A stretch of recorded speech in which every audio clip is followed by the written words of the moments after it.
All right, so what I want to start with today is a little bit preparing things in Illustrator, taking a look at how we can get things over to After Effects, and how to create something like this.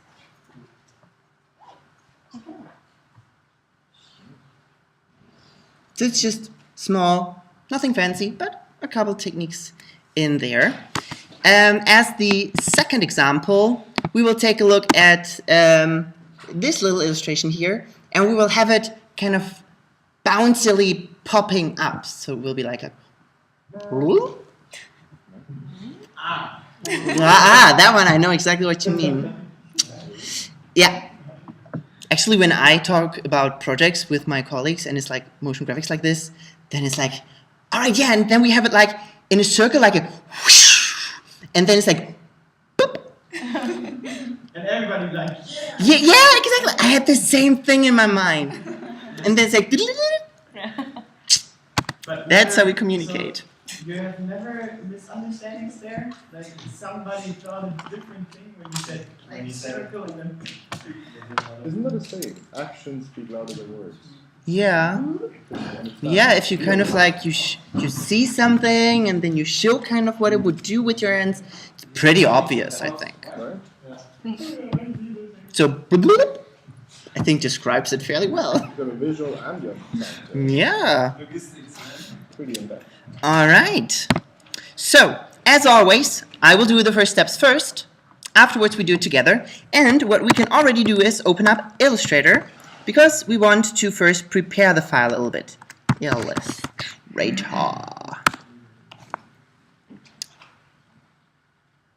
Again, every single time. I don't sign in anywhere else, but every time I open it, it's like, oh no, you've reached the limit. Do you want to sign out of all the others? Yes, I sign out of all the others. And every time I have to do that again. So who's got your password?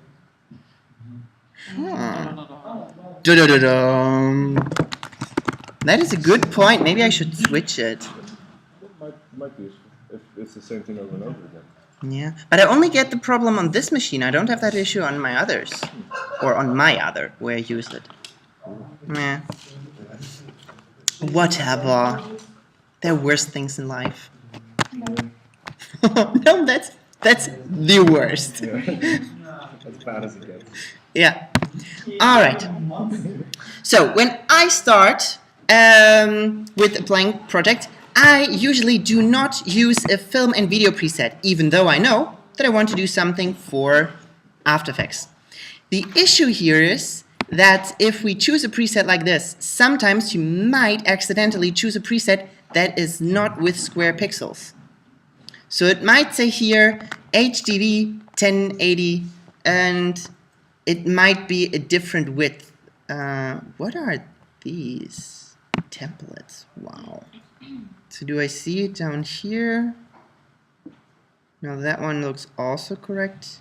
Because there was once this preset that looked like it was correct, but it has these stretched pixels, so it was just off. So what I usually do is also, when you open up a film and video preset, you see how you get this transparent background and these guides that you don't really care for? It hurts. It does hurt. I have no idea why this even exists. So I usually actually go to the web presets, and there's one that is called Web Large, and the Web Large has the correct size here already. So no need to take a video preset if we can just take this one, and we know that here is everything correct, because for the web we don't have anything like weird pixel aspect ratios. There only square exists. Alright, next I want to get my illustration in here, and I will just open up this in Illustrator and copy paste it over. Now the nice thing about this is it? No, it's not. Oh, I thought this was a prepared one. The not nice thing about this is that we don't that we don't have the paths that we want. So we actually have to redraw it. That's fine. That's fine. We can do it quite quickly. So here, I would just draw a path going like this. Yeah, maybe let's do this together, then we are a little bit faster. Yeah. So let's open up this one. With the other file, we don't have to prepare that much. So we create a new project, use one of the web presets, the one that is called Web Large. It should be 1920 by 1080. And you just copy paste the illustration of the house in there. I would already size it the way that we wanted to, so just a little bit larger in here. And then we just very quickly redraw this. Shouldn't take too long. It doesn't have to be too perfect. Go from here to here. Switch.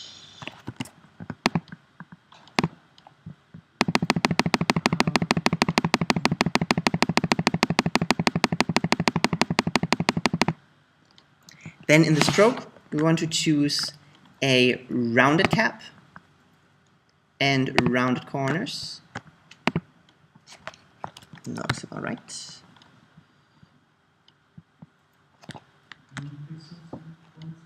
I have 44, but it depends a bit on how much you scaled it up. So what was that? Rounded cap and rounded corners? Yeah. Here, this outer one, I would do like this, starting from here, going down to the right, up, and then doing kind of a U-turn, where we have the chimney. Can you show again how do you round it? So the top is really just this V, and No, this. I mean, to round it. Oh, here when you click on stroke, the rounded cap and the rounded corners.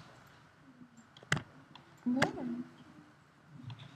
Or take the strokes window and window, two strokes.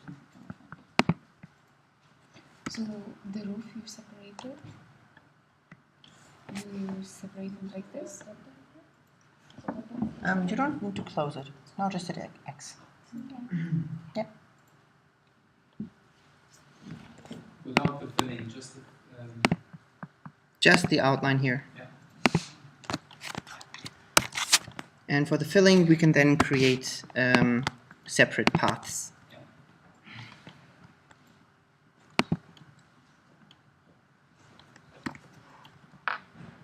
Is rounding into chimney one path? Yeah. So here, this is one path. And also connected to the roof? The roof is one separate thing. So this is Oh, yeah. one path. And then? And this one here is another one. And this one here is another one. So these are the three paths I've drawn. And then I just create some additional ones for the inner parts.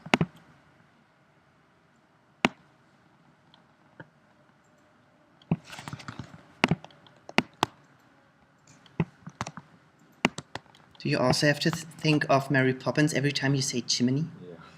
As soon as you said it. Yeah. Think chimney.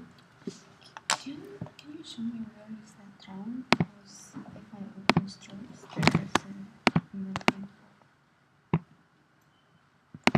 Alright, let me take a look. Right now is that I recolored these elements, and I think we are ready to continue. I will do the next steps first. Afterwards, we can do them together. I will save this file, and I will call this one house. Yeah? Okay, if the inner part of the door is a little bit overlapping. Just place it behind it. Yeah. So Yeah, yeah. alignment. That's totally fine.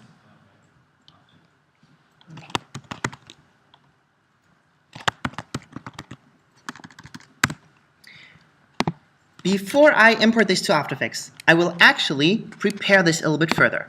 I will do it first. Afterwards, we can do it together. So essentially, I want to be able to get every element here separately in order to animate it in separately. For that, do you remember what you need to do? We did it once. Depends on what you're trying to. Make it in different layers. Exactly. And there's a function for that. We need to have the layer selected, not the contents. That is not necessary. We only need to have this layer highlighted in blue. Then we can click on the menu and say Release to Layers Sequence. Now every element here is converted into a layer. We drag it outside of the layer 1. We can get rid of the layer 1 because it's empty now. And at this point, we could also rename the elements, although I'm not really sure that that's necessary since there are not so many elements in here. But at this point, we could start renaming the layers, and these are then also the layer names that we will see in After Effects. This file I would then save as house01_prep. Bless you. Release, please. Let's do that quickly together. So we select the layer 1, then we go to the menu icon of the layers panel, click on it, and we choose Release to Layers Sequence.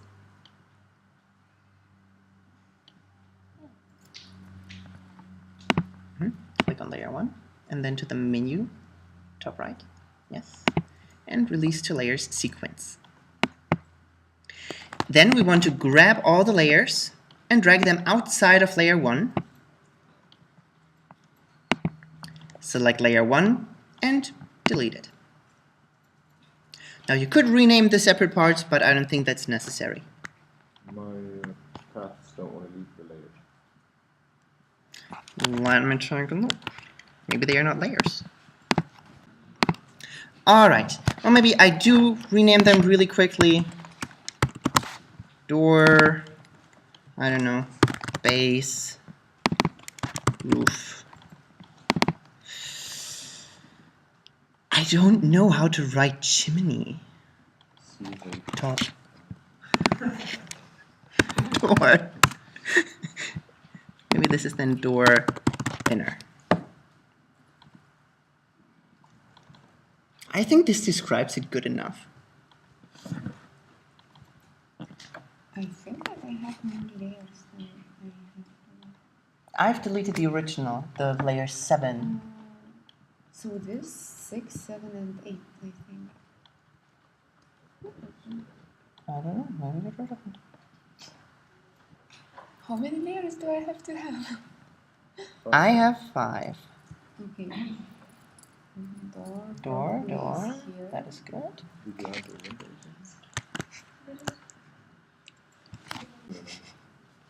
Alright, so after we have prepared it into layers, let's save this as a separate file and call this one prep. So _prep. The next step I will do first. Afterwards, we can do it together. I should have opened up After Effects earlier.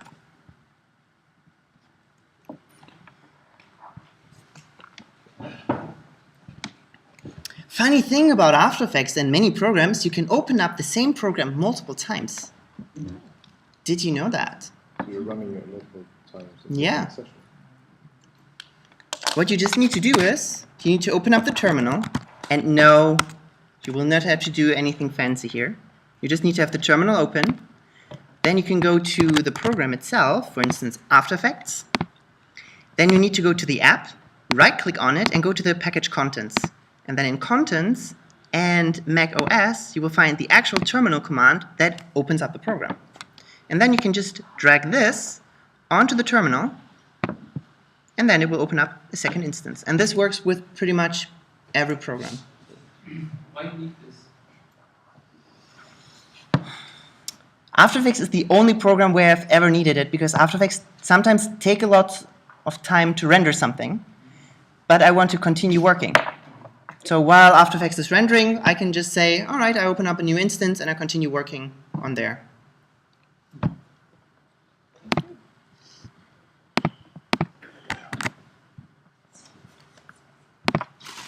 Done. I also do that sometimes when Adobe messes up their program, because if you just open up After Effects, it might just crash and not tell you anything after you updated it or when your OS updated. And when you open it up in the terminal, then you can see error messages, and then you know why it's crashing. For CC, for instance, you could not open it for 2 months just because they were linking to a font that macOS deleted. Wow. So you could not open up After Effects. That was really great. And it took them 2 months to fix it. And what did you do then in your job? Like, You either worked with a computer that had an older operating system, or you used an older version of After Effects. Still. And you couldn't fix Page it break with the would have been fonts? nice, or- right? Yeah, like 2 months. Well, can't do stuff. Sorry. What? Yeah. But a font, because of a font, the entire program could not launch. And it wasn't even the font they were using for the interface. That was the best part. It's not even that important. Yeah, it wasn't even important. But couldn't you install the font The yourself? font was used. No, it was signed differently. Yeah. The font was used to show error messages, right? Maybe. That'd be perfect. All right. So I will import my prepared file over here by just dragging and dropping it. Now I have these different options of how I can import it, and I will say just me. And I will say composition, retain the layer sizes. So over here I now have a composition with my layers, and I have all of my layers imported as separate items here. I will then open up my composition and maybe give this a nice dark gray background color, because I feel like it works nice together with these colors. A little bit darker. By the way, after you created a solid, you can change the solid's color by going to the solid settings. The shortcut is Command-Shift-Y, or you can go to Layer and Solid Settings and change the color here to something more fitting. Next, all the strokes that I see here, I want to actually have as strokes within After Effects. To do that, or to get there, I will right-click on the layer and I will say Create Shapes from Vector Layer. As soon as I do that, I can see how the original doors layer still remains there, it's just hidden. And I have the door outlined. Over here, I can see how it has this little star icon. The star icon is kind of annoying because, let me just show you in a new example.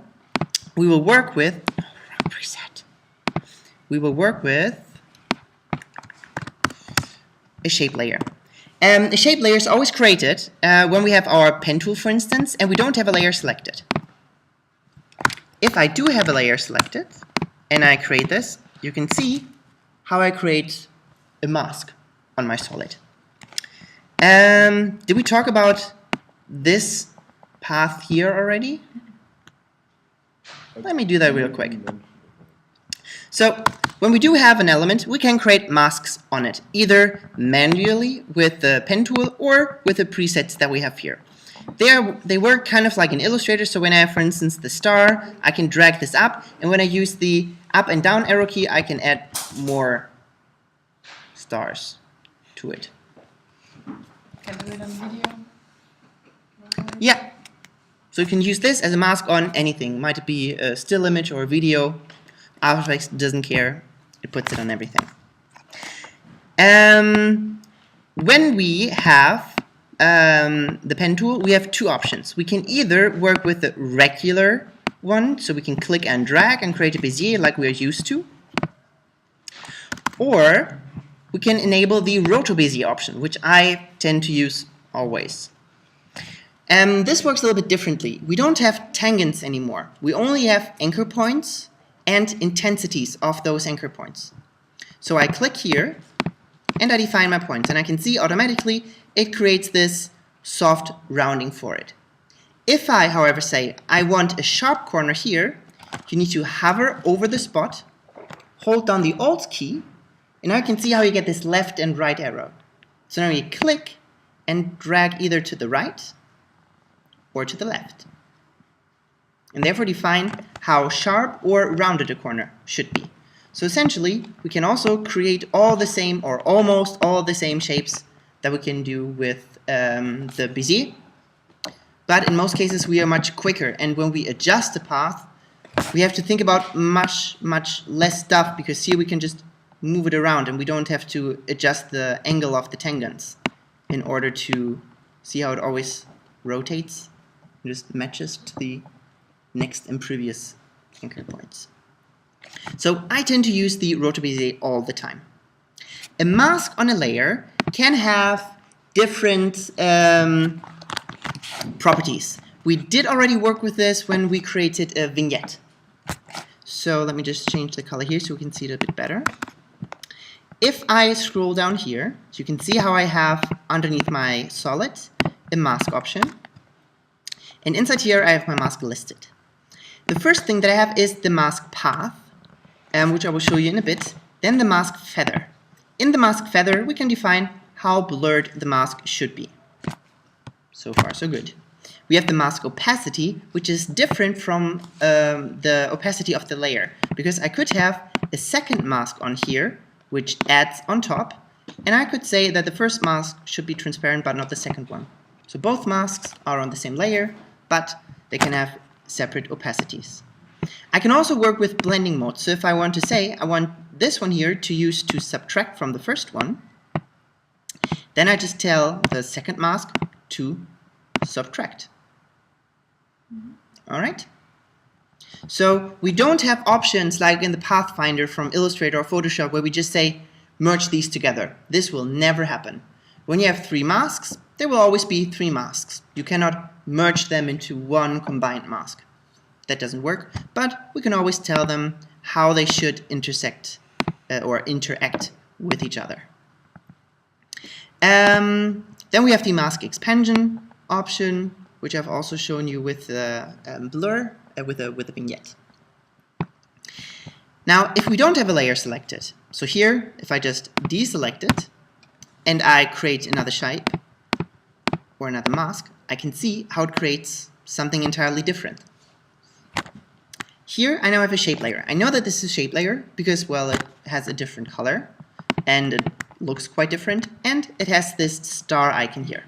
The star icon has nothing to do with the sort of shape that we have created. The star icon is just always the shape for a shape layer.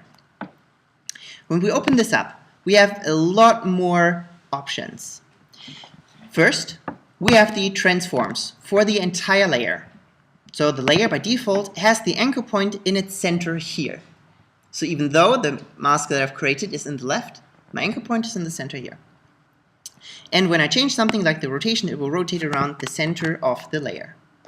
However, if I open up my contents, I can see, alright, as the content, I have a shape 1. I can open that up, and I can see here, I have another transform. But this time it's a transform for the shape 1. In here, I have all the same properties plus more than I have in the transform. What I can do here is change the position, for instance, and this one changes the position of the actual element that I have here. It can also have its own anchor point. So right now, if I open up the skew axis, if I change the anchor point, for instance, here to the center, like this, and then I move it out, and when I now rotate it, you can see how it rotates around its own anchor point. However, as you can see, we don't really see that anchor point, so it's kind of hard to know. Then we can open up the path options, and here I can define what sort of shape I want. Right now it's just a path, so there are not so many things. If I have this layer selected and I create another shape, another rectangle, I will not create a mask for this, I will create another path right inside this layer. This one then also has its own transforms, where I could change it in the position, where I could rotate it around, but both of them are controlled by the transform that is for the layer. Alright, so the layer itself has its transforms, and each shape inside of that layer has its transforms, and sometimes the property of the kind of shape that we have also has another coordinate system. So here, the rectangle has its transforms down here, plus it has a position on top. So now we have 3 positions that we can use to move this rectangle. Yay! So, when I work with shape layers, I try to be as simple as possible because it gets really messy really quickly because we have so many options. I mean, it's nice to have these options if you want to do something complex, but sometimes it feels like it's just unnecessarily complicated. So, what I usually do is, when I create a rectangle, for instance, I have nothing selected, and I do like this. The annoying part is that it's not centered. So, when I go to the rectangle and to the transforms and I rotate it, I can see how this one, for instance, rotates around there. And I could not really center the layer because the layer's anchor point is already centered. What I could do is, I can go into the transforms and just reset the position of the rectangle that I've drawn. But what I find is oftentimes much easier, have nothing selected, and just like we created the ellipse for the vignette, we can also say double click to create this shape in the size of the composition. And now the shape is also centered. So now I can just say, alright, so my rectangle, I will change the size here in the pixels however I want. I can add some roundness to it if I wanted to. And then I have my element here with a nice anchor point in the center, so I can work with this like with any other layer. So when you create these preset shapes, I really encourage you to not create them just blankly on the element, not like this, but rather double click and really use these values in here. And always take a look first at the path itself. So before I try to stretch this to become the shape that I want, rather take a look at the ellipse itself and see if the ellipse path has options. Because here in the size I could say, alright, so maybe I want a circle, so I just give this the same value. And now I know I have a perfect circle and nothing that I just eye matched together. It's nicely centered, and with this I can work easily. So these are shape layers, and this is what After Effects gives us when we convert the door to a shape layer. When I take a look at it, I can see in the contents that I have a group 1. I'm not quite sure why everything always needs to be grouped. Inside the group we do have a couple of properties. The first property that we have is the actual path. So when I select it, I can see my path here. So I could also, in the Move tool, click on the path to move it around, or I can also click and drag to make sure that only one corner is selected. So you can see when the corners are filled, it means they are selected, and if they are empty, it means they are not selected. So here, if I want to move both of them, I need to click and drag across them, or I can also shift click on it, and then I could move this around. Could that be the pizza? Why does the bottom left one look the way it does? That's a good question. A path always needs to have a beginning. So when we trim the path to cut it open, After Effects needs to know, where do I start? Somewhere needs to be defined, this is now the origin. Can you change? Yes. I saw there was a similar anchor point and then an arrow to the left or arrow to the right. Over the Yes. sides. Is that There what we it is? define the orange. Yeah, that's a good point. Let me show you that. I would just create a shape here, kind of the wrong way, just so that I have it here. And let me make the stroke a little bit thicker. By the way, up here you can also change some basic properties like the color and the... Hello! Hello! Do we just want to put it over here?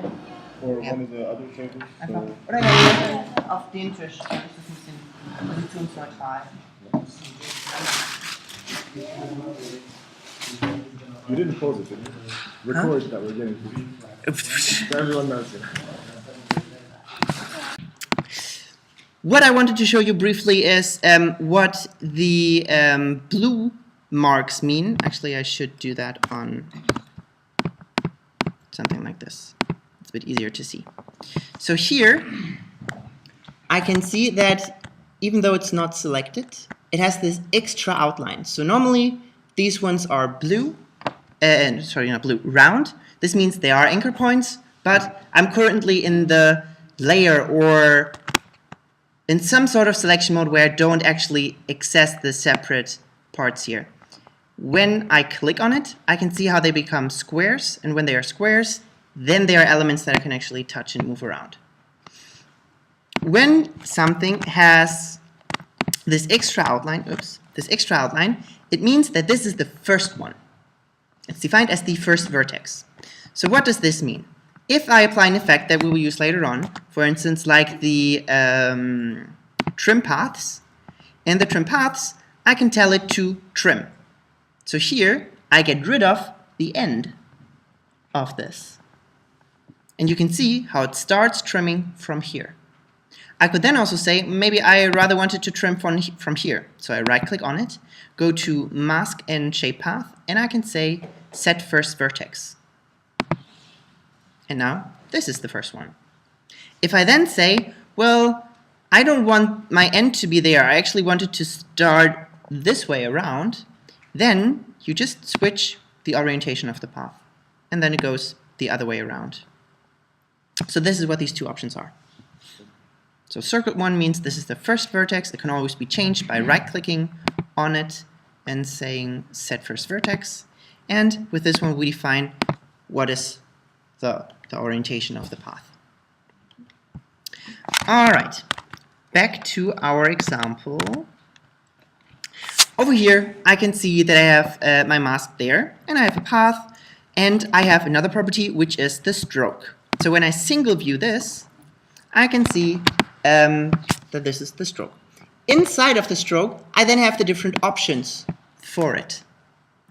So here I can see I have the color, the opacity of this one, the stroke width, and also the options for the rounded cap and the round join. So far, so good.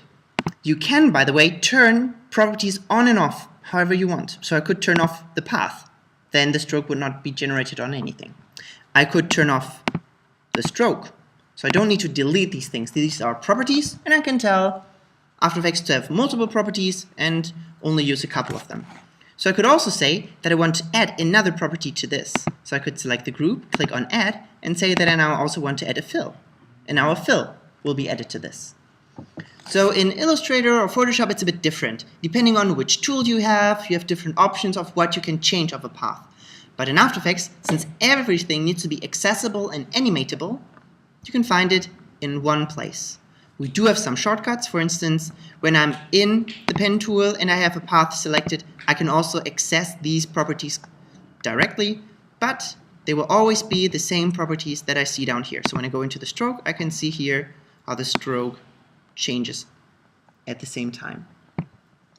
So this was 44.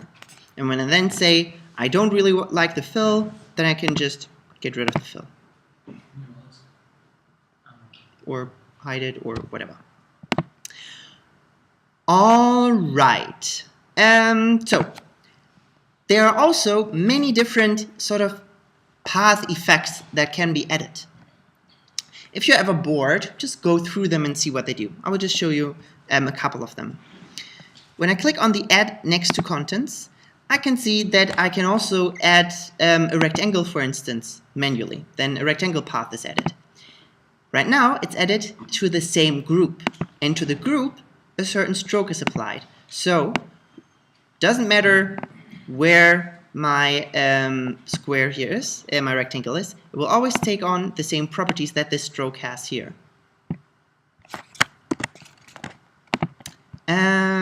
Next. So up here we have the different sort of primitives that we can add. Here we have fill, stroke, gradient, fill, and gradient, stroke. Kind of makes sense. And now down here we have the more interesting ones. For instance, what I like is the trim paths, which is what we'll use later on. So you've seen it already earlier. We have a start and an end. So you don't necessarily have to change the orientation here. You can either say I animate from 0 to 100, or from 100 to 0 here. So both ways work. After we have defined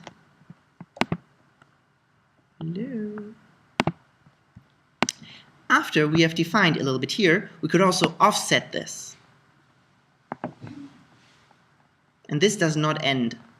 So it just continues going around. So as soon as it reaches the end, it starts at the beginning again. Like a little fat worm. Looks like snake. Snake. Or yeah.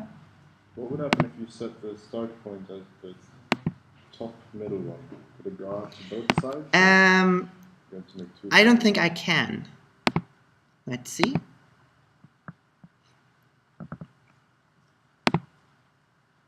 Oh, then it breaks it there. Ah.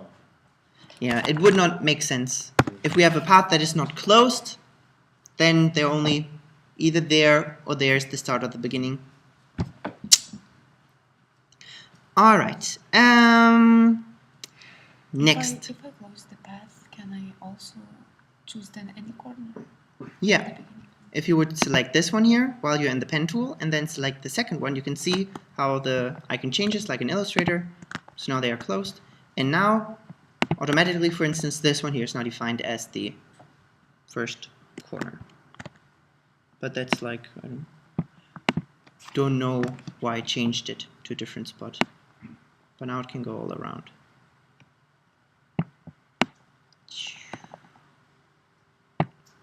Alright, so this is what the trim path does. Another one that can be kind of interesting is, oops, not the merge path, is, for instance, the round corners. So here, I just have one property and I can generally round my corners here. A little bit like the rounded corners effect that we know from Illustrator. But the old effect one, not the new one. Then we also have a repeater. A repeater is a little bit like the cloner in Cinema, but not nearly as powerful. So this is really, really basic. Essentially, it just takes whatever element we have here, and it copies it a certain amount of times. So here, if I zoom out a bit more, I can give it multiple copies, and I can tell them what they should do with the transform here. So by default, they are pushed to the side. So with this, I can just create easy copies of multiple elements, and whatever I change here, click, would change on the other ones as well. We could also say that the scale should change, and then it will increasingly change more and more with each copy. But the anchor point stays the same, so it looks kind of weird. So with a repeater, you can create some interesting effects. And another one that is interesting is the offset paths, which will just kind of grow it outwards with an outline. So a little bit like the mask expansion from a regular mask. All right. What we want to animate here, though, is just the trim path option. So when we go to Add, we have the trim paths. And I want to start from here. So there it's 0. I would activate the stopwatch, go maybe 20 frames forward, and then go to 100. I would then select the keyframes and give them some easing, and I think the default easing here is fine. Like this. Now, in the example, we can see how we have these double lines. Right? Any idea how we could do that? Excellent. We just duplicate it, offset it in time, and play around with the opacity. So here, I would duplicate the layer, maybe set this one just to 25%,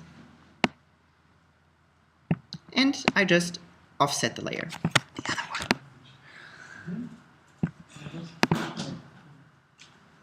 maybe just 50. And now I have this ghost. The longer the distance between the two layers is, the stronger the ghosting effect is. All right?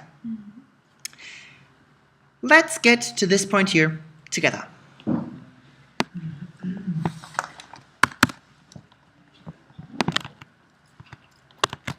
So, don't need that one. Over here, I have the prep file. So we import it. We choose composition, and footage dimensions should be layer size, and we hit OK. Then we open it up, and maybe we give this a background color that looks a bit more interesting. So Command Y to create a new solid. Make sure that it's comp size, and I would give it a dark gray color. Sorry, was it document size or layer size? Layer size. And composition, right? Yes. Command Y. And then Command Y for a new solid. You passed. Perfect, all the timing was right. Are we doing a new composition? No, it made a composition, right? It made a composition, and you just need to open it up. Yeah, and then Command Y. Mhm. Yes.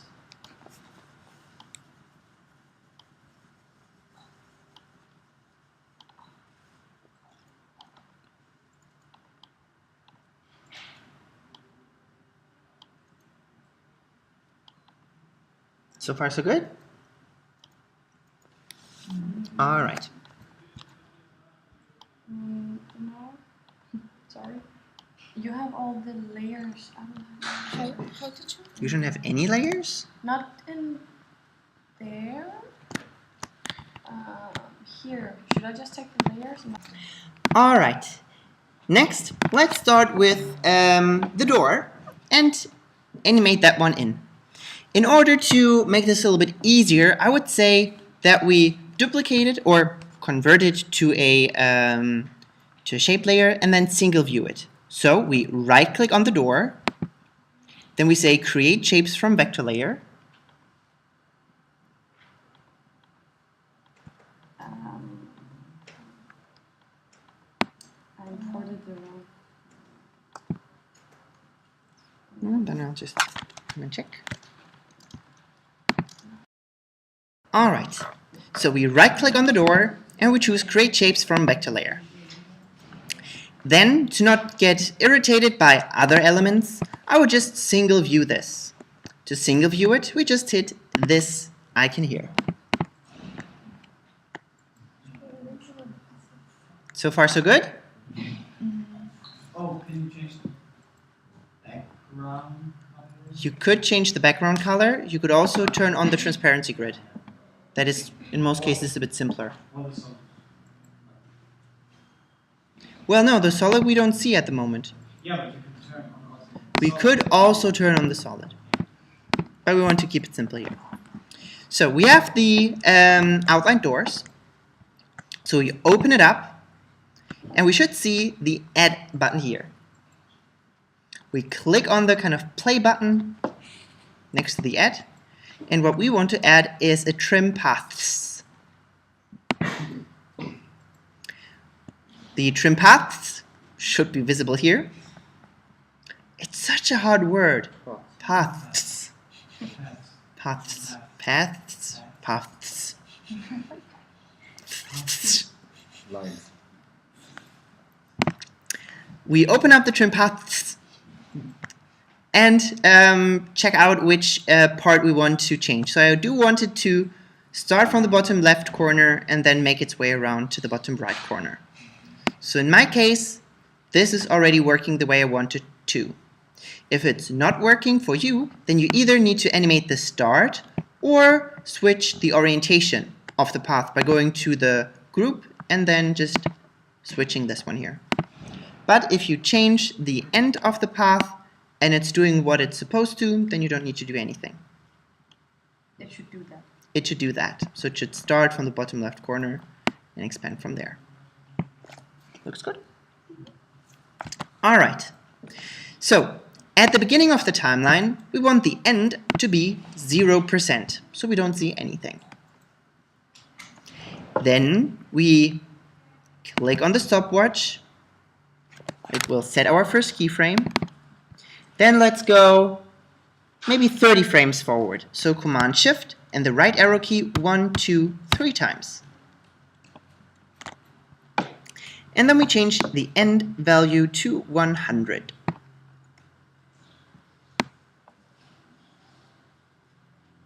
Now we do want to give this a little bit of an easing. So we select the 2 keyframes that we now have, go to any.green and hit the apply button.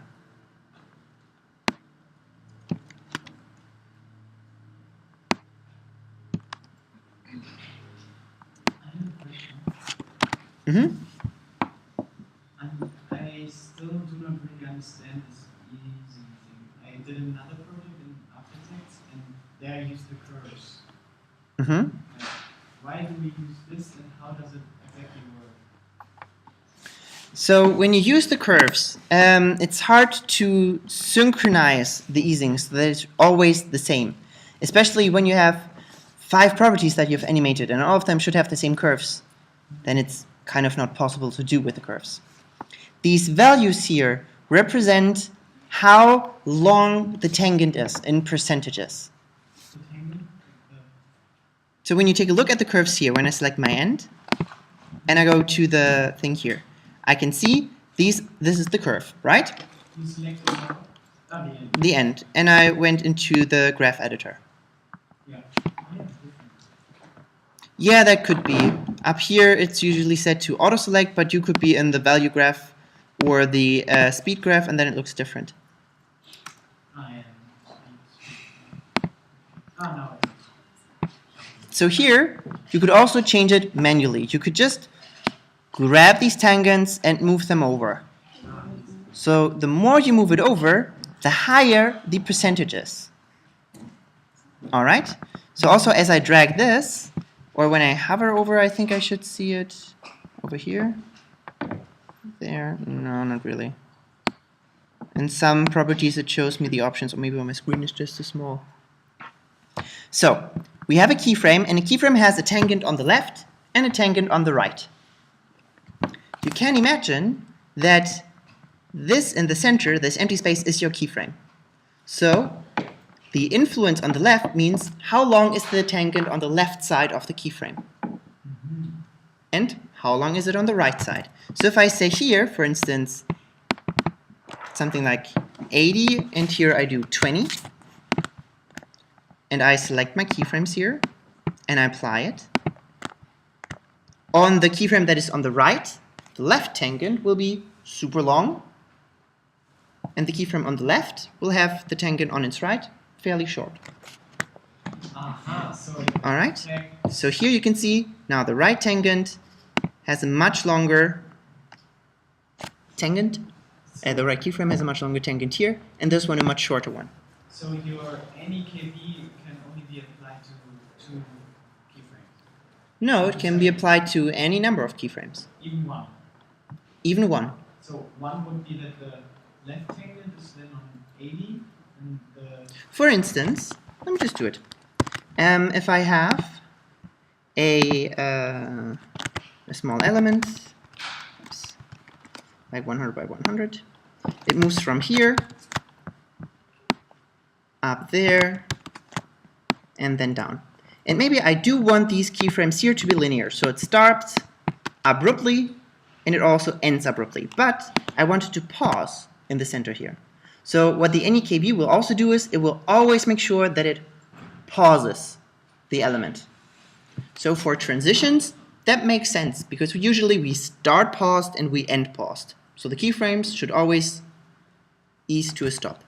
So here, when I select the keyframe that is in the center and I apply this, I can also see here when I play this back, it pauses very briefly. And when I take a look at the tangents of this keyframe, and I change to, yeah, with the position you don't see it that much.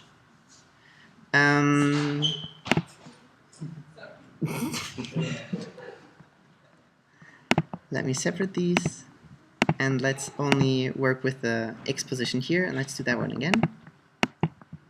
So this is linear, and this one gets east the way it is. So now we can see we start with a linear keyframe, which is just pointing straight to the next keyframe. And the keyframe in the center, on the left-hand side, is 80% stretched, and on the right-hand side, 20, just like it says up here.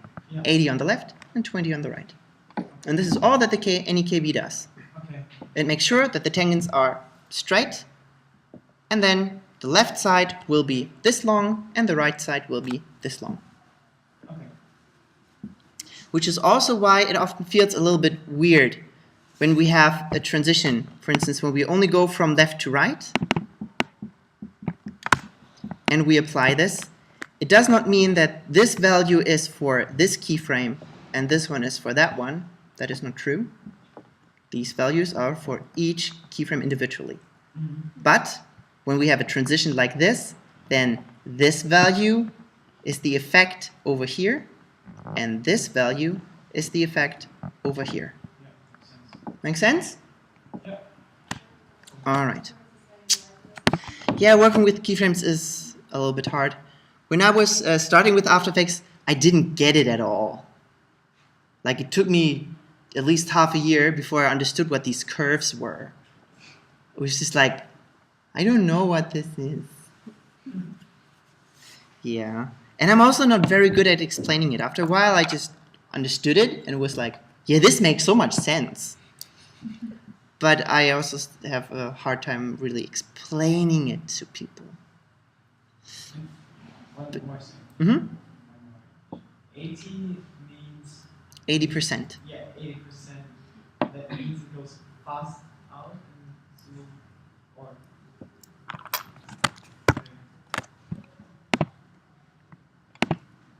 When we take a look at this graph here,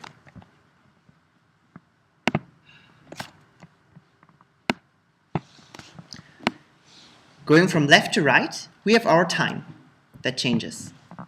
Up and down is the actual X position that changes. So right now I can see I'm at, I don't know, like 670 or so.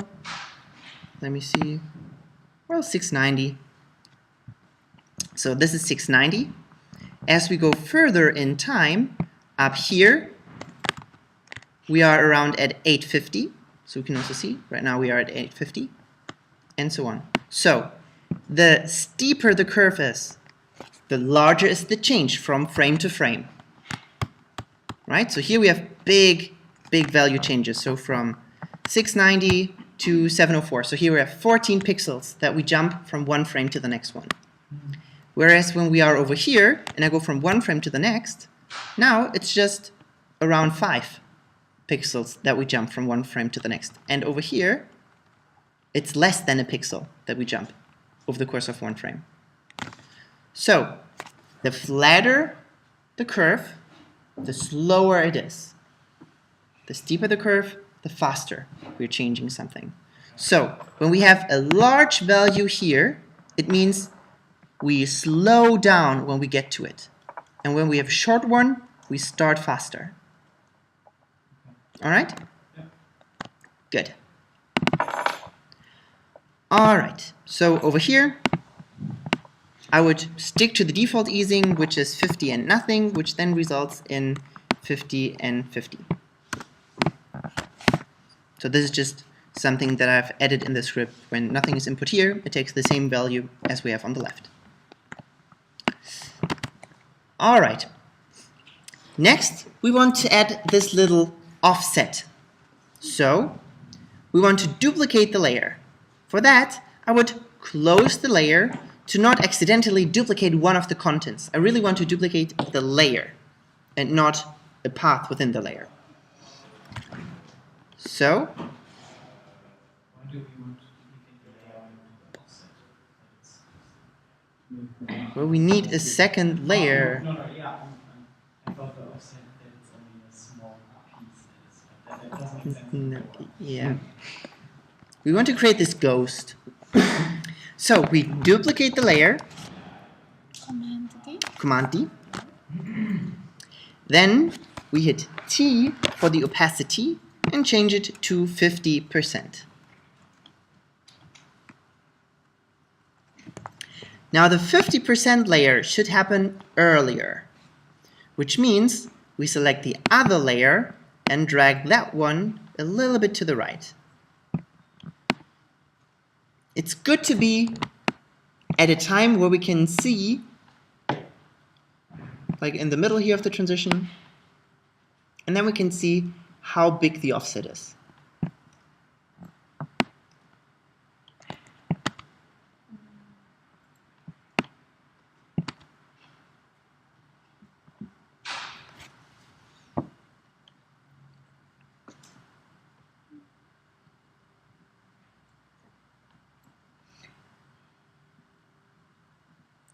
The layer we duplicate already have what we did here, yes? Exactly. In the bottom layer, you now push to the right. Oh, you already did. Oh, good. So far, so good? All right. Next. The next steps I will do first. Afterwards, we will do them together. Let me save this real quick.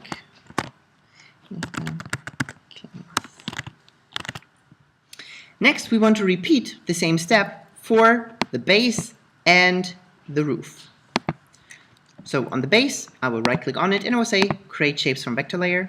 I will open up the options. I want to add a trim paths. I open it up and I will double check the direction that it goes, and this looks about right. So I start at 0, and at the beginning of the timeline I will also single view this. I activate the stopwatch and I will go 1, 2, 3, maybe 4 T-frames forward because it's a larger element. Set it to 100, selecting the keyframes and applying the any.green.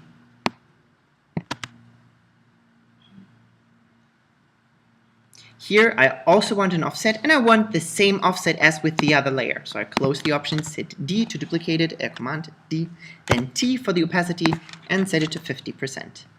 I will then use my other animation up here as a reference. So I go to the first frame here and just push the layer over. So now I have the same offset as the door. Now maybe I want now the door in general to happen later, so I also single view the doors,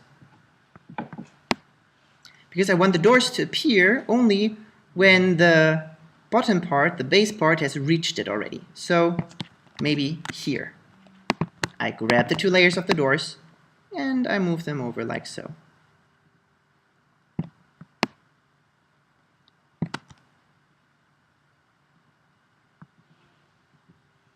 So it's kind of like they get emitted because it reaches that point. All right. Yeah, a little bit. Because of the length? Yeah, because of the length.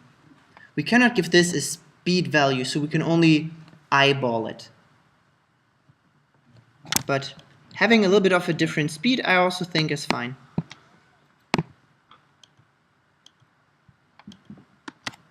All right, let's do this together. We unsingle view our doors, we select the base, we right click on it, and we create shapes from vector layer. Then we single view that one and do the same process as earlier. So we open up the options, click on add, go to trim paths, change the end to 0%, go to the beginning of the timeline, activate the stopwatch, and go maybe 40 frames forward. Change the end value to 100%. We select the two keyframes and apply.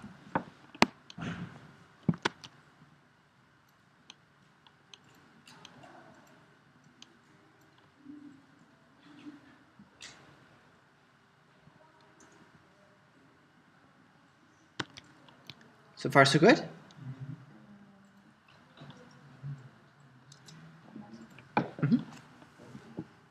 So, as the other one, 0 at the end, 100 after 40, and that's the point. Yeah. All right. Then we want to duplicate this layer.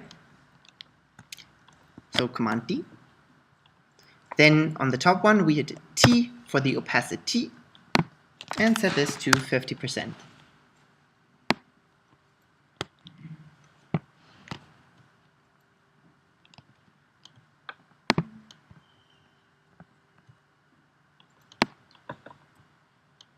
And we offset the base layer here, the bottom one. So when we now play this back, it should look like this.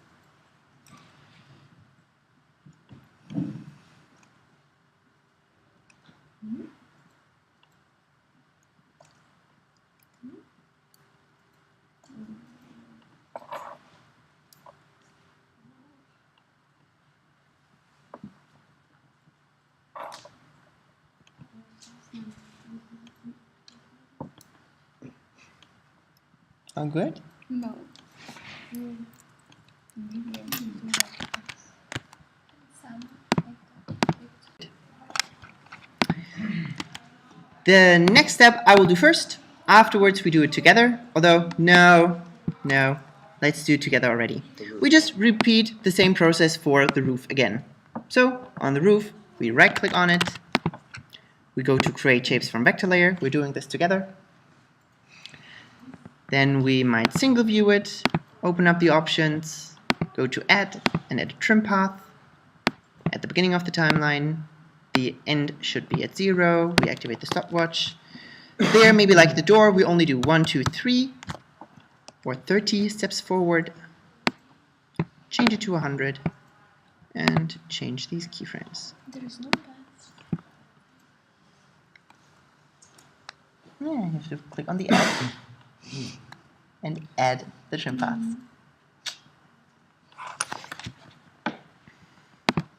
Then we close the layer, duplicate the layer, hit T for the opacity, change it to 50, and offset the bottom layer by the same amount that we always did. 30 or 40? 30.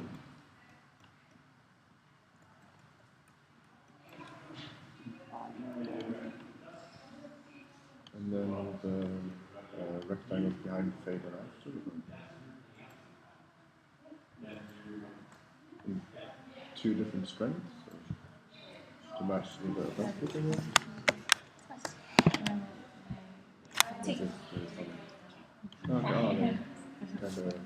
They swipe in. But with the opacity. Yeah, also with the opacity offset.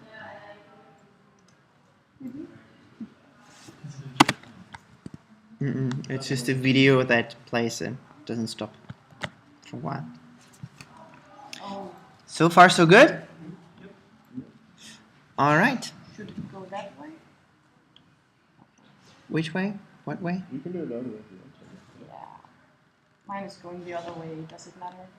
Well, then, if it does that, you can just go here into the contents, into the group 1, and switch the orientation of the path. But you have to do that for both layers. Why doors? Is After Effects doing it random? Like No. the decision of the start? It is saved by Illustrator. So in Illustrator, you actually created the first vertex and started drawing the path from one point. Oh yeah. So the orientation in which you draw the path in Illustrator is that orientation that After Effects detects as well. Makes sense. My doors doesn't work anymore. Because you still have the original door shown. Just hide the original door layer. This one? Probably both. Because this one is rectangle. Oh yeah, then keep that one. But the other door should be in. There you go.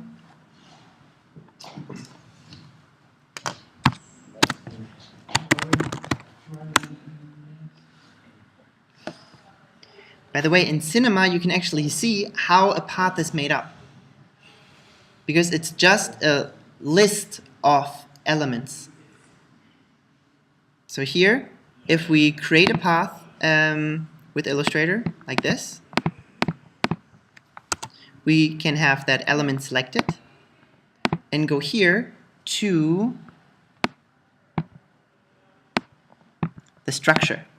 And now I can see the structure of this element. And I can see that I have points, and each point has an x, y, and z coordinate, and it has options for the vector into which the tangents go.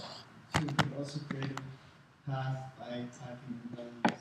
Exactly. You can also define the same path by just typing in these values in there. But can you use Illustrator files in Cinema 4D to That's what we did last class. Yeah. But like all, it's we're thinking of things I've done in Illustrator before in that context. Yeah. You know. But also in Illustrator, it is saved the same way. So you just have an array of numbers that then have additional properties of how they should be handled. But in the end, it's just a list starting at where you created the first point, and then the next point, and then it knows it should be connected, and then in what way, and so on. And this is also why paths are actually never closed or open. So when we have this array, we always have a beginning and an end. It's not a loop. So when you create, for instance, a circle, it's not really a circle. It is just like 3/4 of a circle with the information that the last one should then also be connected to the first one. And in Cinema, we also have that option here. So when I select the spline, I can say if this spline should be closed or opened. It's just another information that says, do we loop from the last one to the first one, or do we not do that? So that's just this one option that is different. If you put the last coordinates on the same as the first coordinates, would it just be two? Then it will be 2 points on top of each other. So also in Illustrator, it feels like they are 2 different paths, where in reality it's the same list, where you just tell it to have the last and the first point being connected. It's not creating a new connection, it's just a property there. Just like in Cinema, but in Cinema we actually do have this as an option. Do we want this to be closed or not? And in Photoshop or Illustrator we do that and then it's done. And we don't really have a checkbox for it. But mathematically speaking, it's saved the same way. Just with the information, now first and last one is connected. Which is also why After Effects was able to kind of open up the door here. So when I had the door here, or it doesn't matter, let me go to the door. And I said that now another part here should be the first vertex. Then it just offsets the list of points. So now it has a different first point, and it goes through them, and it has the option to not have the beginning and the end connected. And that's why when I say that this is the first one, this one was open. And I now had kind of like a reverted C. Now everything sort of makes sense, right? All right, so let's take a look at the, oh, I didn't do the offset yet. Oh, I did, I just have single view did. Let's do the general offsets here. I think I want to start with the roof. So the roof should be the very first thing that happens. As soon as the roof partially reaches the main part, the base, I want the base to happen. So I grab the base and I offset it so that it only starts appearing over here. And then I start offsetting this further until it reaches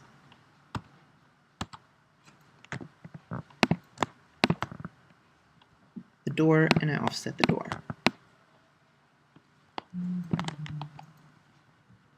Can't you just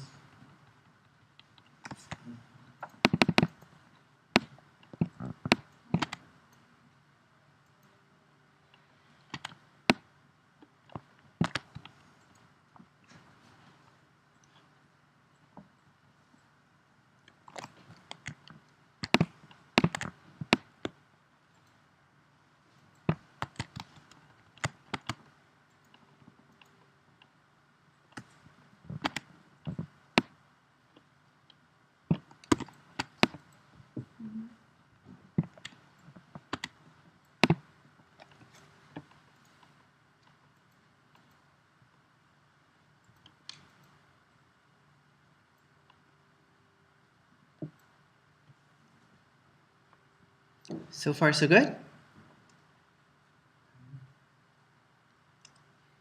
All right. Next, I want the door and this top part here to be revealed. I will do it first. Afterwards, we do it together. Essentially, we will do the same thing. We will do this sort of reveal, and then we will offset it with the opacity. But to do the reveal, we will use a different effect. Since here, we don't really have a path that we could trim. What we'll use here is an effect that is called linear wipe.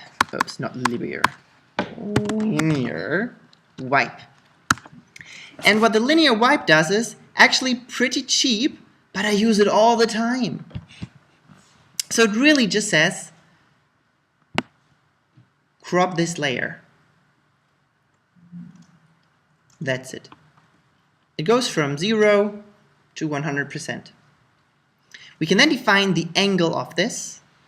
Right now we can see the direction that it points at. So it will transition the layer or hide the layer from here to there.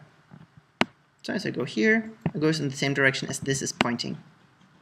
If I change the angle, I can see then the angle of the reveal will also change.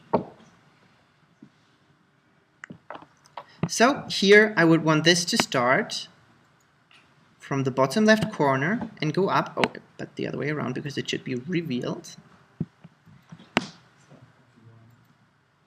And now I can animate it going up like this. I would start with the completion of 100% so it's completely gone. Make sure that I'm at the beginning of the timeline. Activate the stopwatch, and then I go maybe 20 frames forward. And I change the completion to 0%. I can then duplicate this, hit T for the opacity, change it to 50%, and again I will offset the bottom layer, but maybe this time not that much. Oh, and also I need to ease the keyframes.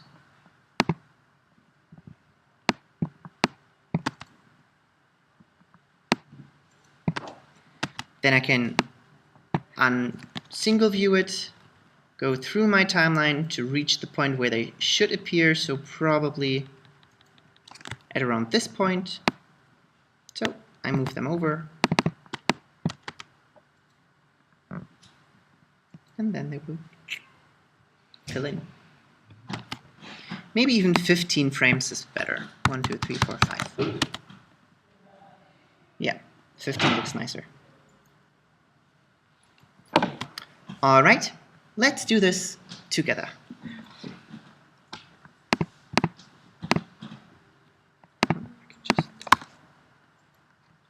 I think I saved.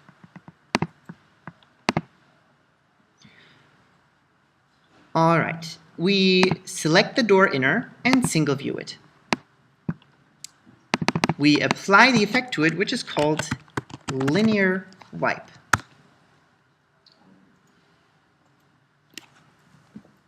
How is it?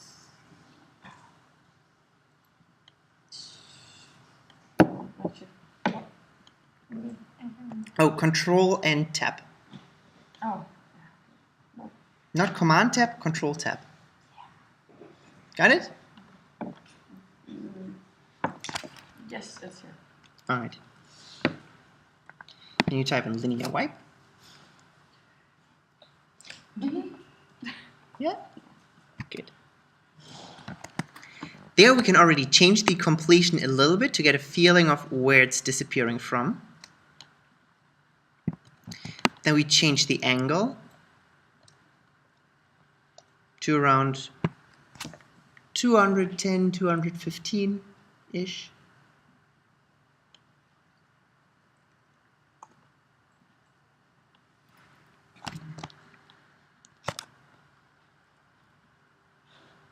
Then we change the completion to 100%. Make sure that we are at the beginning of the timeline, and we activate the stopwatch Which one? for the transition completion. Then we go 15 frames forward, so Command Shift and the right arrow key once, and then only Command and the right arrow key 1, 2, 3, 4, 5 times. Alternatively, you can also type in 15 into the timeline up here. What happens when the wipe is on the opposite angle? Then you need to rotate this to the opposite angle. Like it's upside down. You know, when you Yeah. Then you just change the angle.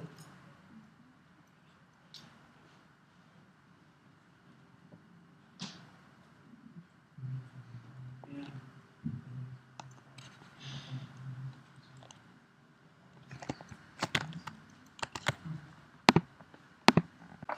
All right. So here we should now have our transition. I don't have a transition yet. 15 and change it to 0. Do we all have a transition like this? Good. Then we want to ease this, so we select the keyframes. Oops. And apply some default easing. Then we go maybe to the center of the animation. We want to duplicate this layer, but make sure to duplicate the layer and not the linear wipe. Because I could also hit Command D, and then I would get a second linear wipe. But that would not really help me, because I cannot change the opacity of this linear wipe. You can change the opacity of the layer, right? Yeah, but therefore we need a duplicate of the layer. So make sure that the layer is selected. I like to close the layer to really make sure. Then hit Command D to duplicate it. The top one we change to 50%. And the bottom one we will then offset for a couple of frames. This time maybe not as many frames as we did with the layers before, because this one moves much quicker. So maybe the offset should be a little bit closer together.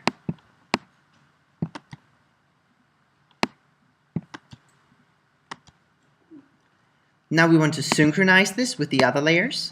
So we select the door inner 2 and the door inner, move through the timeline until we reach the point where the door starts to appear, maybe over here. In my case, it's around 2 seconds. And then I offset these layers to that point.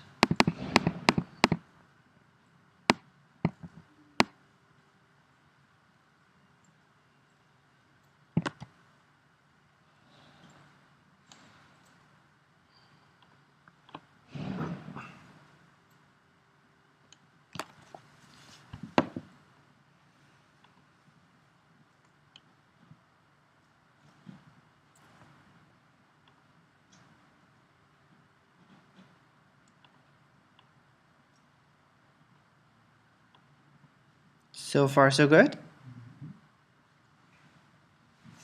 All right. Then we do the same thing for the top layer as well. However, I think because it's such a small thing, we don't need the offset. I think it's fine if we only do one reveal, maybe from the bottom right to the top left corner. So we single view the top layer, go to the beginning of the timeline, hit Control Tab, and look for the linear wipe. Change it a bit to get a feeling of where it's coming from. Then I would change it to something like this, maybe 140 degrees.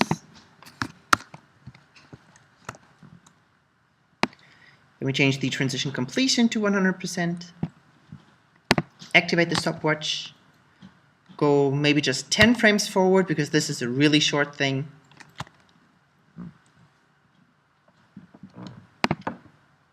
And change the transition completion to 0.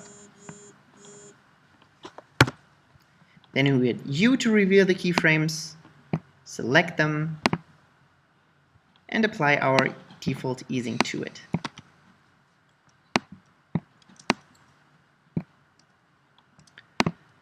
Then we can unsingle view it and look for the point where it should happen, so I guess around here.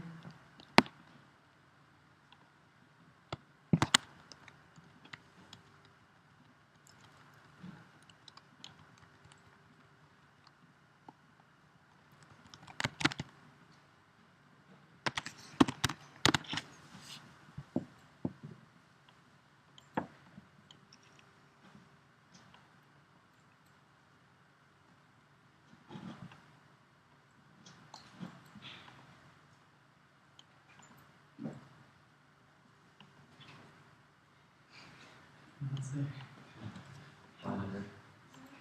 Super annoying this fly. Are we good? All right.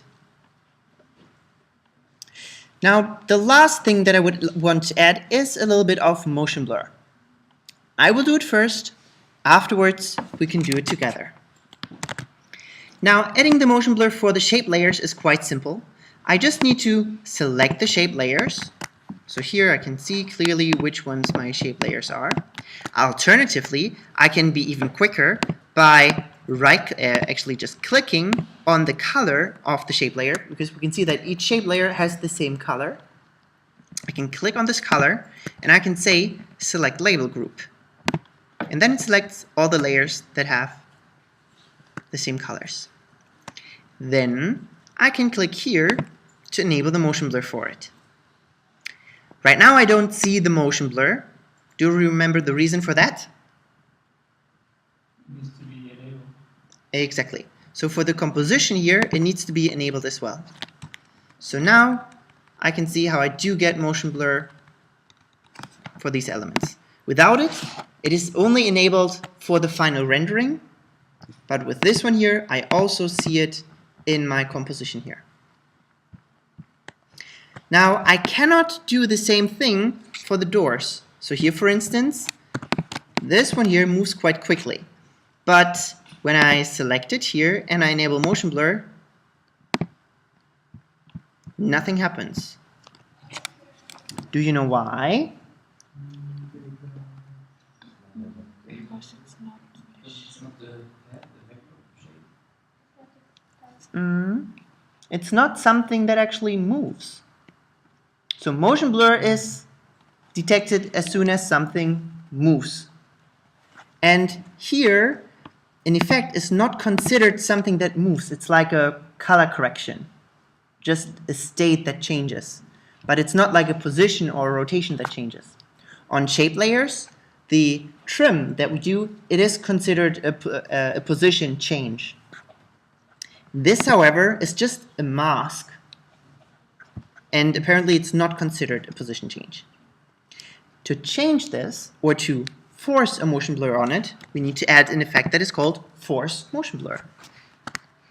So with that layer selected, I will apply the force motion blur to it, and now I can see with this enabled, I do get a motion blur there. With the force motion blur, we do have to take care of how many samples we want for the motion blur. When we have a position, then After Effects can calculate the motion blur automatically. It knows how quickly something is moving and how many steps in between we would need in order to get a soft motion blur. When we have an effect, After Effects cannot detect automatically how many samples we need. Do we know how motion blur is generated and what I mean by samples? Let me quickly show you. If I have a layer that moves from left to right, so here, and this goes from here to there, and is east. So here it moves quite quickly. I enable motion blur, and I can see this looks nice and soft in the way that I would expect it to look. But what actually happens is, we can see that when I apply the forced motion blur to this. If I decrease the motion blur samples, you can see what it's actually doing. So here we have the original layer, and then it just takes a look at the next frame and blends it from the current to the next one. And it will do that with many, many steps in between. And we'll just blend them with opacity on top of each other. This is how motion blur gets generated. So when we have a regular layer, like a layer where we change the position, then After Effects knows I move this much, so I need that amount of samples to get a smooth motion blur. On effects, After Effects does not know how many samples it needs, so we need to tell it manually. And this is what the motion blur samples are for. So when it moves this slow comparably, we could even decrease this value. So here we start seeing steps. So we don't want it to be like this. But we could do something like 7 and it already looks good. Just because we do more, it doesn't mean that it necessarily looks better. Here, for instance, I don't see a difference between 15 and 25. That looks pretty much the same to me. So more samples does not always mean that it looks better. So only when you start seeing samples, then you want to increase this value, but not too much. Really just up to that amount where you feel like, now I don't see samples anymore. Kind of makes sense? All right. So the force motion blur would then be added to the door inner 2, and the top. So over there as well. Let's do that together.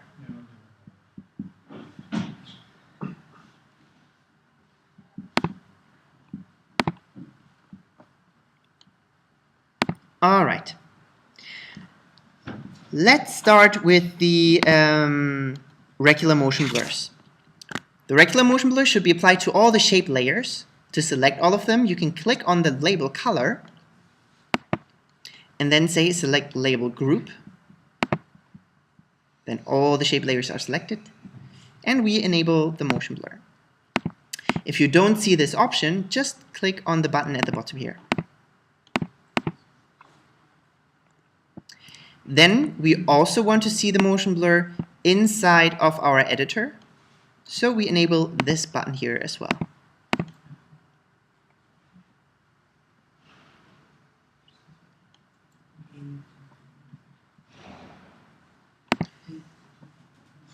Then we want to add our force motion blur to the door. So we select door inner, Control Tab, and we add the force motion blur. We do the same thing, or we can just copy it to the other door inner and the top.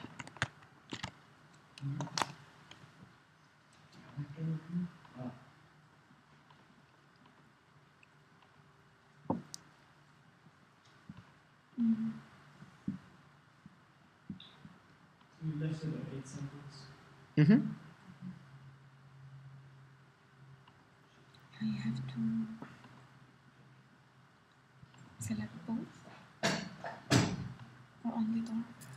Only the door when you apply it, and then you can copy it to the others as well. Yeah, exactly. You can only have one layer selected. First, select something else, and then. Now Control Tab. Force motion blur. My light is you see? And then it will appear Next slide. the keyboard. Oh. Why doesn't it turn on? Because it was like it will appear. Weird. Can we actually delete the roof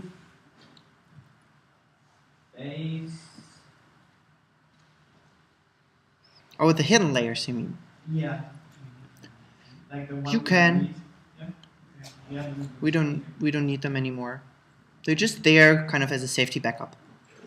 But they don't have a real use anymore. Alright. Would it be interesting to see how we could convert this into a GIF?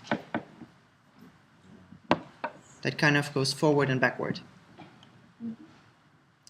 Let me also tell you at this point that GIFs are 1990s. And today no one uses GIFs.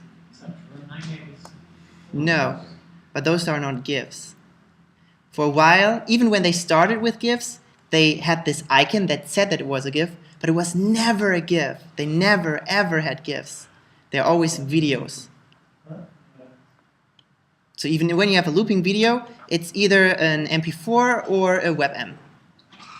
But it's always a video because GIFs don't give us the quality that we want. But well, sometimes, especially when we work with templates like Squarespace or Wix, we cannot embed videos, but we can embed images and GIFs, which are then animated. But when you have an actual website that you built yourself or something like this, or others, It's a GIF. Is it? Yeah, it's a GIF. It's on Giphy. no, even on Giphy, if you have Chrome, for instance, then it uses WebM because it's just much better performance and quality. And this is my. Can you not implement video and Wix? I'm not sure if you can implement it like this. Although I've not worked with Wix yet, so I don't really know. But if it's like Squarespace, more or less, then there you can't. You can only have a video as a video with controls and stuff like this. But in HTML, you can actually have a video, you can tell it to loop, and you can tell it to not show controls. And then you have that. All right, but let me show you. Why not just doing GIF? Because shitty quality. Yeah, GIF has shitty quality and a super large file size. So it's kind of like, it looks bad and it is larger. So, Shit up shit. Double negative. yeah, it's a double negative. Doesn't make And- positive. It doesn't make it positive. Only in Germany. All right. So, I will do these steps first. Afterwards, we can do them together. So, when I do want to use this kind of as a GIF, the first thing that I might want to think about is, well, maybe I want to use a different format for this. Right now, this is 16 by 9, but when I have a GIF, maybe I rather want a square format, which is no issue. I will do this first. Afterwards, we do this process together. I hit Command K to go to my composition settings, and here I will just give it the size that I want.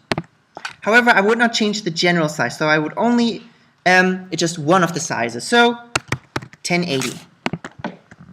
If I take a look here, I can already see live how this changes the width of my composition, but keeps everything centered. So I could send this to 1080 as well. If I then feel like, well, maybe I also want this to be smaller, maybe not 1080, that's too large, maybe 500 by 500 is good enough. If I change it here, I could log the ratio and type in 500. It does not scale my composition, it just crops everything, just like before. It only cropped it on the side, it did not really make it smaller. If you want to make it smaller, you have to use a script that comes installed with After Effects automatically. You go to File, Scripts, and there's one that is called Scale Composition. In here, we can either give it a scale factor, or a new width, or a new height. So here, I could say that the new width should be 500. When I now hit Scale, it will change the composition size, as well as all the contents that we see in here. So now I can see it looks exactly like before, and I have a 500 by 500. All right. Next, I would define my loop. So I know that it's finished somewhere over here. I could also have no layer selected and hit U and just look for the last keyframe, which is over here. So this is the end of my animation. I hit N for the end of the work area, right-click onto my work area, and I will say Trim Comp to Work Area. So now I've deleted everything of the rest of the comp. Now, I can also not make this longer. This is now the length of my animation. The nice part about this is, I could now create a new composition, also make it 500 by 500.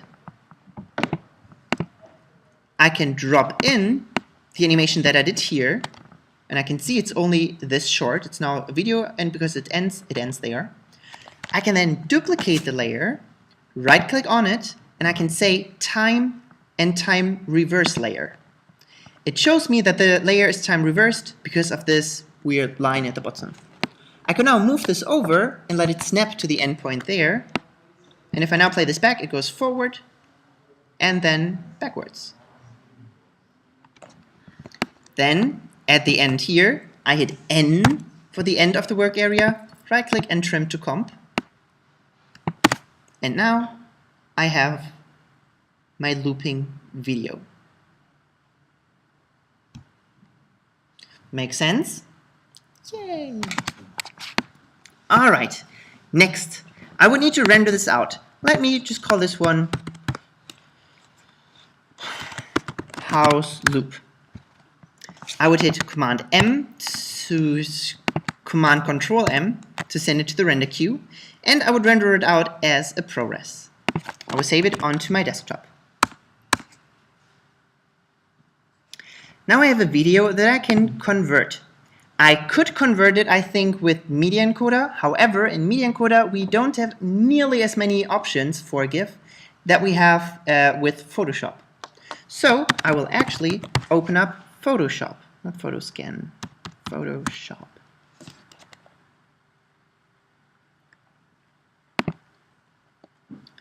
In Photoshop then, I can open up the video and just say that I want to save that video as a GIF. So I will open up the video that I have here. Then I will go to, it needs to open it. Then I go to File, Export, and Save for Web.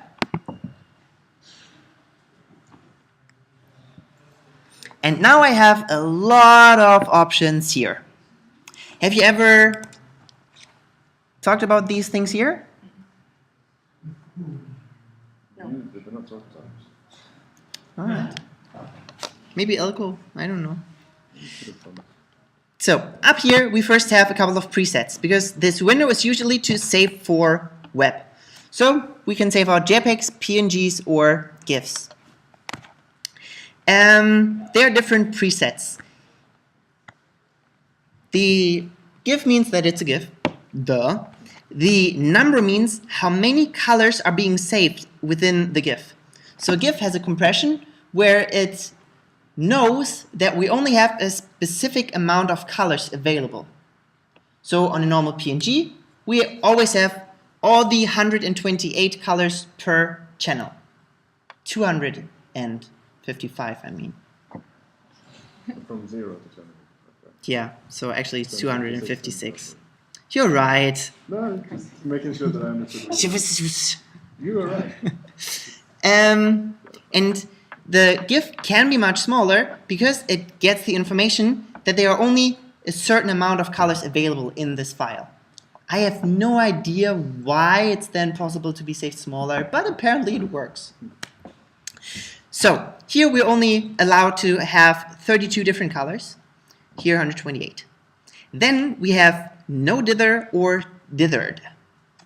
Let's take a look at what these things do, kind of step by step. Let's start with the GIF 64 no dither. And let's go a little bit forward in the timeline here so we can see a little bit with the motion blur maybe. Yo.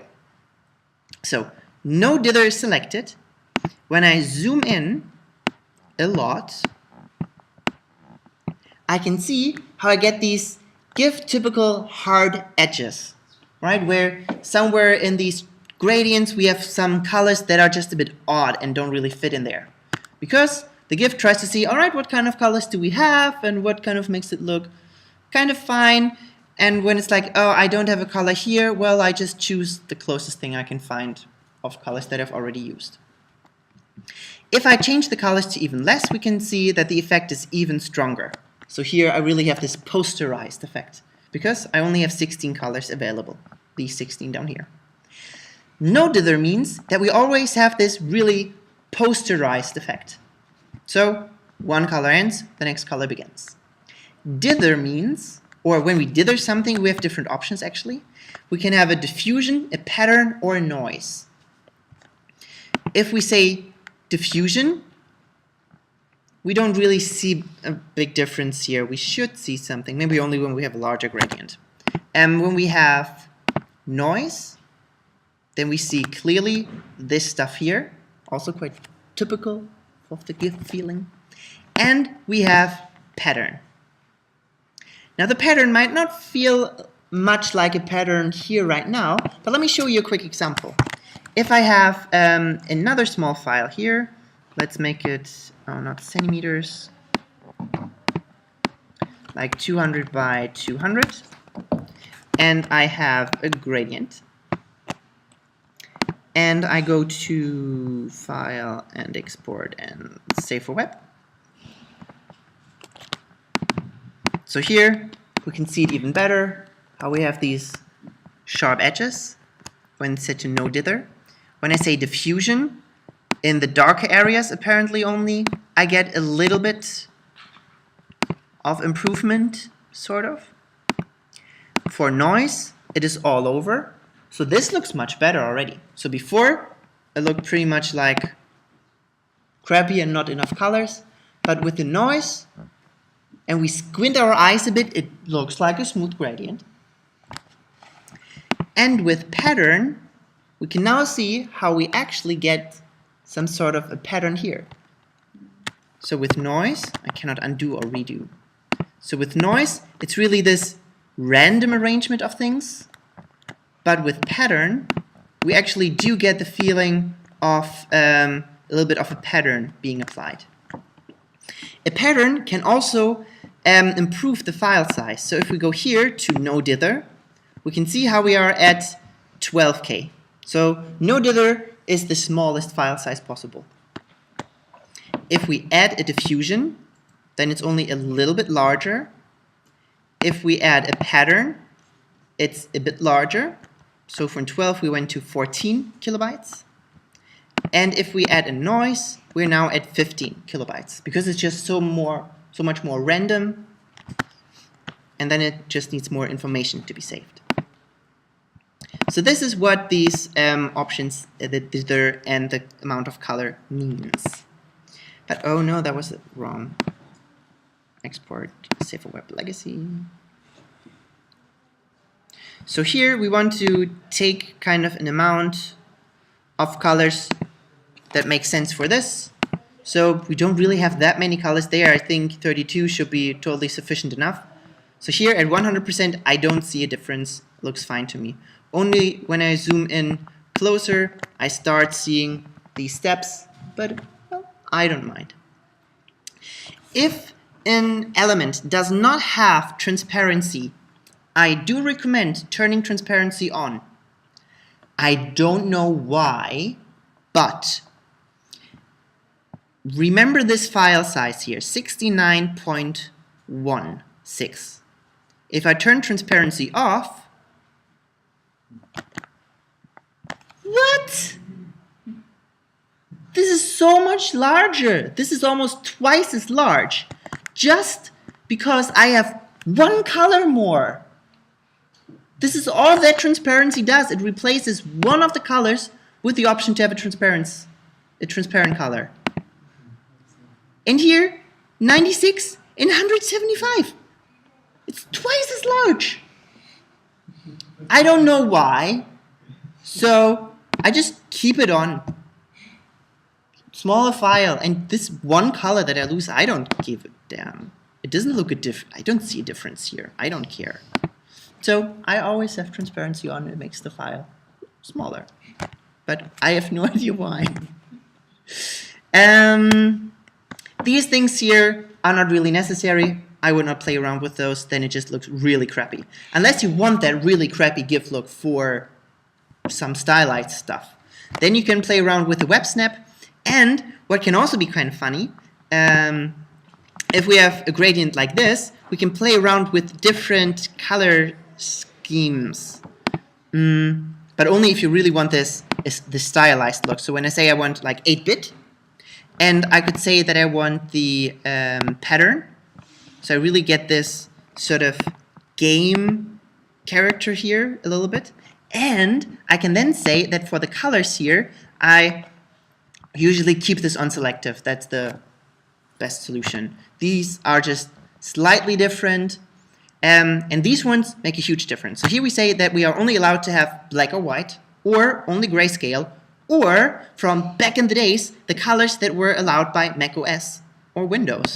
So when we go to macOS, we can see this looks kind of fine. It looks like it's a little bit bluish, but might just be me.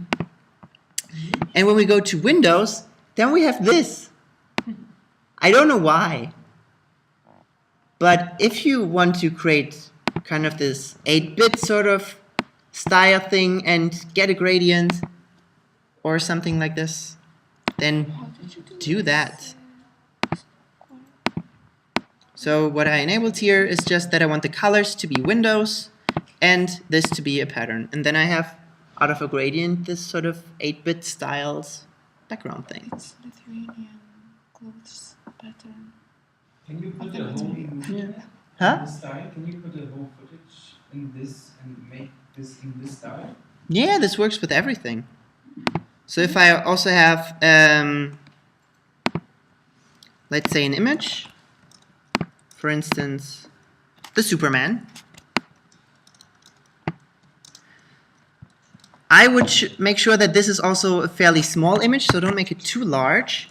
So this is right now 400, maybe I make this even smaller to 200. Oh. 200, so it's a really small image here. Then File, Export, Save for Web Legacy.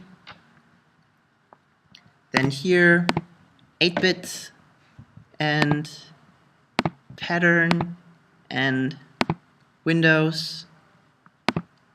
And if I then zoom in, I really have this sort of old school 8-bit style. And then if you want to save this, but with a larger quality, because right now this is a super tiny image, what you would do is, in Photoshop, when you scale it up, so here we can scale it up to maybe 500%, make sure that the resample method, oh, with automatic it detects this. This is sweet.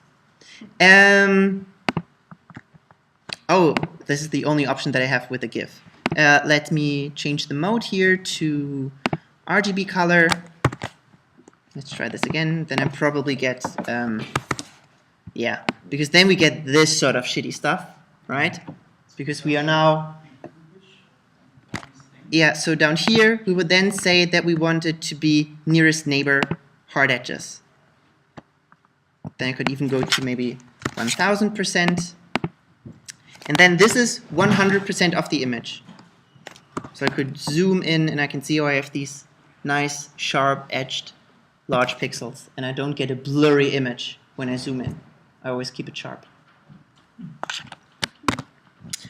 All right, great stuff for the After Effects class. Let's get back to this one here. So, when I want to export it, save for web, legacy. It should have remembered the settings that I had here. So far, so good. Then down here, you need to make sure that this is set to forever. Because a GIF can also only play back once. And then it just ends at the last image. So when you want it to loop, make sure that looping option is set on forever. Sometimes, since After Effects is from Adobe, it's of course buggy. So just because you change it here to forever does not mean that it will loop forever.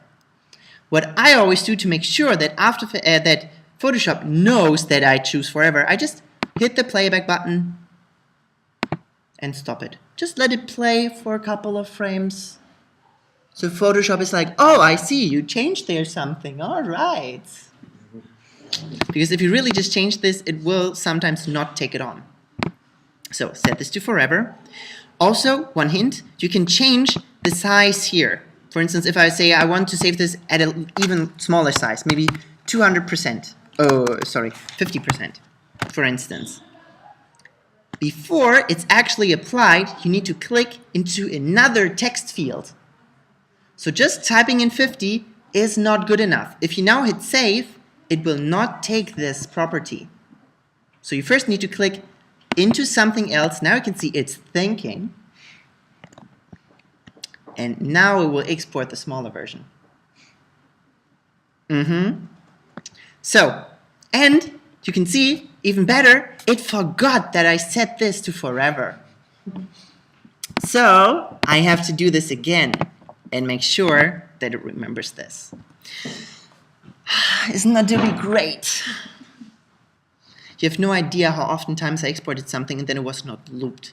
And I did not know why. So now I can hit save. And I can also see how large the file will be. So here I can see it is 45 kilobytes in size, which is pretty fine. But this is also only just because we don't have much information in here. So here we really have mostly one color and a little bit of other colors here. So the file can be very, very small. But when we actually have something like a video, something that we filmed with a lot of information, then with the GIF, the file will be much larger and will also look much crappier. So this is actually something that could be exported as a GIF and still look good and be efficient in size. But when you have something like a video, a GIF is not good. Alright, so here I now have the GIF, and when I play it back and it plays in reverse, and then it plays again. Yay! Let's do this together, and then we have a short break. Alright.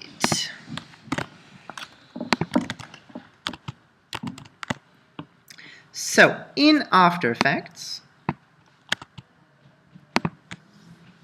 where's After Effects? Oh, I minimized it. There it is. In After Effects, we want to first define the end of our composition here. So by default, it's probably a little bit longer, like this. So we select no layer at all. So just click in an empty area, hit U to reveal the keyframes. Then we drag the slider to the last keyframe that we have.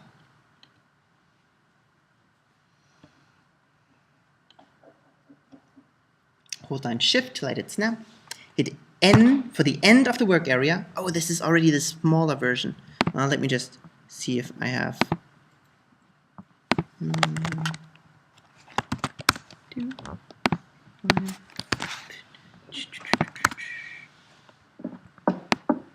Yeah, looks good. So, at the end of that one, we hit N for the end of the work area. Then we right-click on the work area here, and we choose Trim Comp to Work Area. Now the composition is only as long as the loop that we want. Next, we want to make sure that our composition is only square. Is it normal that when you hit N, that the work area isn't exactly on the spot? Like the blue line is not sticking to my cursor. It is. Because we have frames. When you zoom in very, very closely, let me just undo the trim here. When I zoom in very, very closely, I can see how here are frames, right? So this is one frame, this is one frame. So when I see this keyframe applies to the frame that is on the right. However, the slider that we have is always on the left-hand side of the frame, but it's like the frame starts here and then goes for the course of however long one frame is, but this is where it starts. So when we define the end of it, we don't want it to be here because then we don't see this frame anymore. So this is sometimes a little bit irritating, but yeah. In most cases, we don't really need to think about this. We just know we are on that keyframe, hit N, and this is then where we end. All right. Next, we want to make sure that we have a rectangular shape here, not a rectangular, a square shape. So we hit Command K for the composition settings. We make sure that the lock aspect ratio is not locked. And we change the width to the same value as the height. We can also just copy paste it. Then we hit OK. Then we want to make this also a little bit smaller because no one needs a GIF that is over 1,000 pixels large. So we go to File, Scripts, and then we look for the Scale Composition. When you have a newer version of After Effects installed, then yours might be more up or more down. So we click that. In here we can then say what we want to do, and we do want to have a new comp width, and that new comp width should be 500 pixels. Then we hit scale, and we can close that panel. So it should now look like this. Now we want to kind of loop this. For that, we need a composition in which we can duplicate this 2 times. So we click on the new composition icon. Then here, we define this as 500 by 500. New composition icon.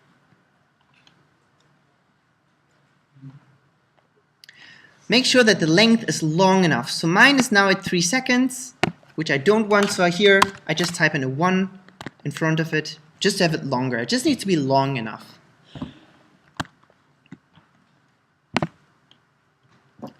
Then we can drag our house 01 prep into that composition, duplicate it. Normally I feel like I can speak English, but duplicate, I don't know. Duplicate, it always feels weird. Something is a duplicate, but you duplicate something. Duplicate. Yeah. I just feel like I cannot say that word. In German I can say that too. But in English I always have a problem pronouncing it, and it feels like it sounds weird. English is weird. Yeah. Made up language, like every other language. That's true. So on the duplicated layer, we right click, then we go to time and time reverse layer. Then we can move that layer over, hold down shift so that it snaps to the end of the previous one. Then on this layer we can hit O to jump to the old point of that layer. Hit N for the end of the work area. Right click and trim conf to work area. And then we already have this loop inside of After Effects.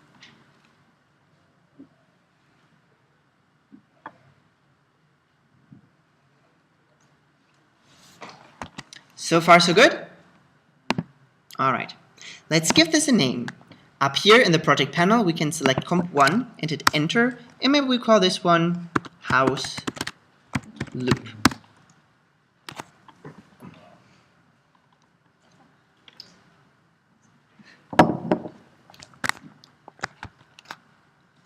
Then we send this over to the render queue. Sometimes the shortcut is Command M, some other times it's Command Control M.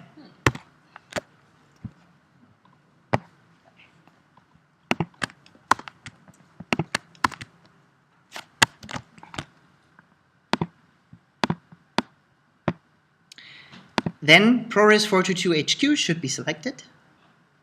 Then we can click on the name here to define where it should be saved. So maybe on the desktop. And then we hit the render button. And this should go fairly quickly.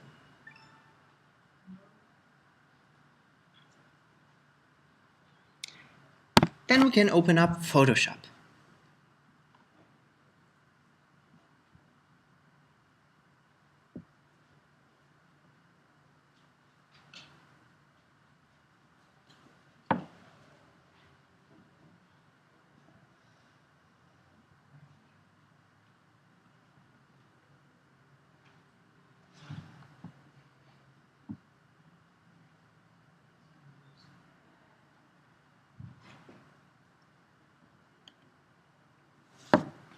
Then we open up the video in Photoshop. You might get a little bit of a delay in the beginning when Photoshop starts reading the video file.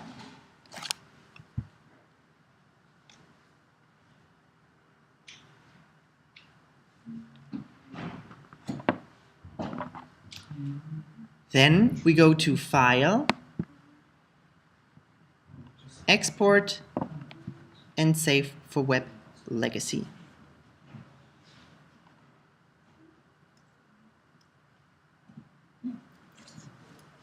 It's gone.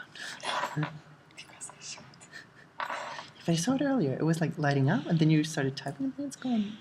So weird. I think that it's odd and forgets to be light.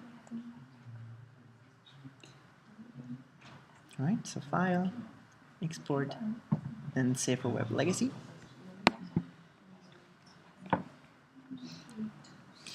In here, I would start with the 32 no dither.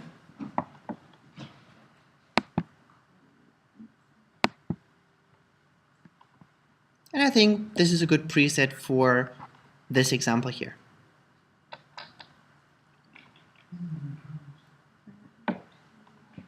So give 32 no dither.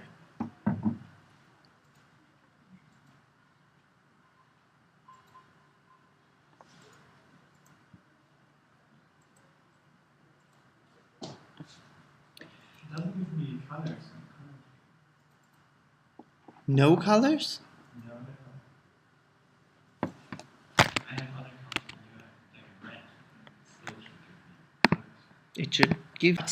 So here we chose the give 32 no dither. And I also want to make this a little bit smaller. So as a percentage, I type in 50, because I think actually 250 is good enough. Remember to click into another text field to make sure that Photoshop detects, oh, you changed something. Then we want to change the looping option from once to forever. And just to make sure that also this option is detected, we hit the play button once and let it. You don't have to let the entire animation play through, just a little bit. Also, don't be fooled. Just because you hit play, this doesn't mean that this plays back in real time. It never does. Even when we do Photoshop frame animations, it does not play back in real time. It gets to like 2-3 frames a second, but not faster, ever. I don't know why. It should not be so hard. But apparently it is very complex. So, now do not click done. This is a mistake that many people do. So in the bottom right corner, this says done. It does not say save or export. It says done. This just means that if you save it as a PSD, it saves these export options. So when I close it and I open up again, it remembers that I've chosen these export options. This is what the done means. So,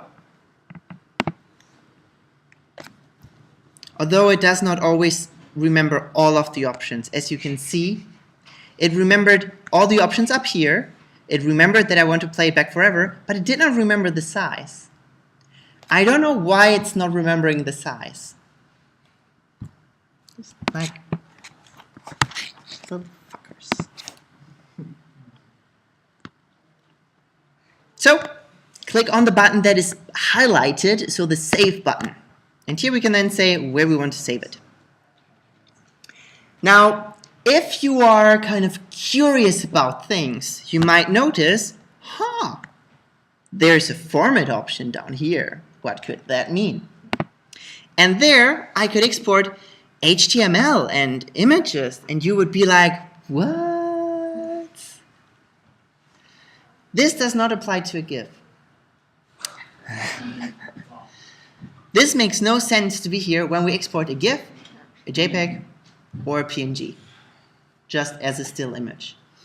This is important when we export slices. Slices are like from back in the days when you did not really have diffs the way that they are today. Like today you do everything with diffs and things that you group together. But back in the day, a website was built with tables. But almost no one works with tables anymore, unless you really want to show a table of things, but not to build the general website. But like back in the days, tables was like the only thing that you had to create layouts. So when you had, for instance, an image and you wanted to define a certain area that you can click on, today you just put an element on top and say this is now clickable. But back in the days, it was different. I can quickly show you. back in the days, I feel like I'm super old. But like it's not so long ago. So if I have this still image here, for instance, and I want to be able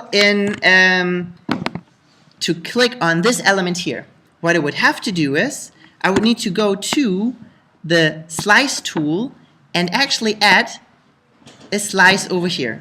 Let me actually add a slice like this. A slice then detects how the image needs to be split up so that it works inside of a table, because I cannot just place it randomly somewhere. It needs to be defined in a table, and you can see how we have one cell up here and 3 cells in the top, in the bottom. So here 1 column, 3 columns, and 2 rows overall. Then I would go to File, Export, Save for Web and Legacy.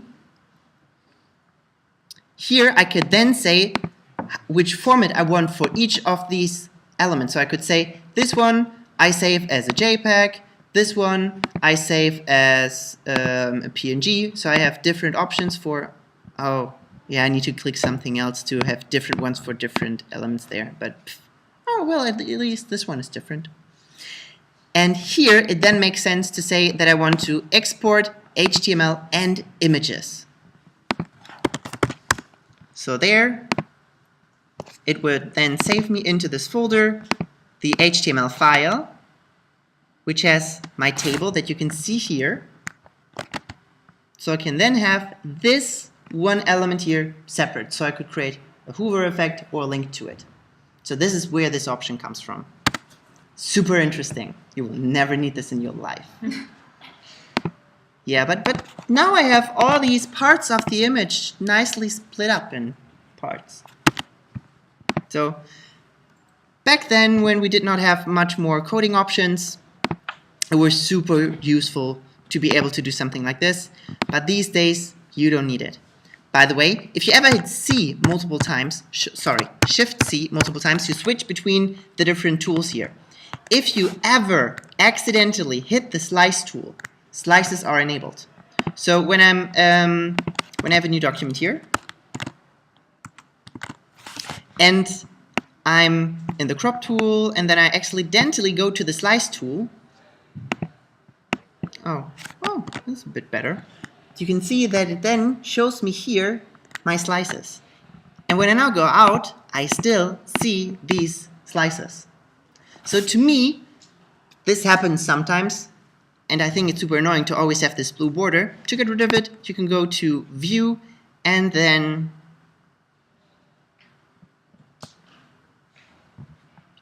Not Show Slices. And then they're gone. But they don't disappear automatically just because you switch the tool.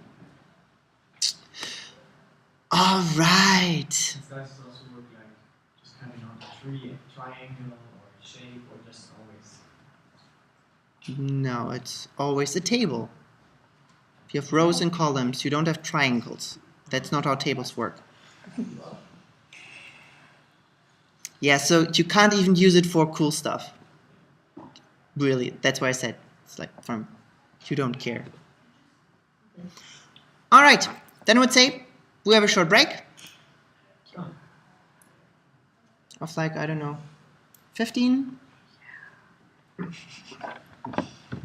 And then we continue with a second example.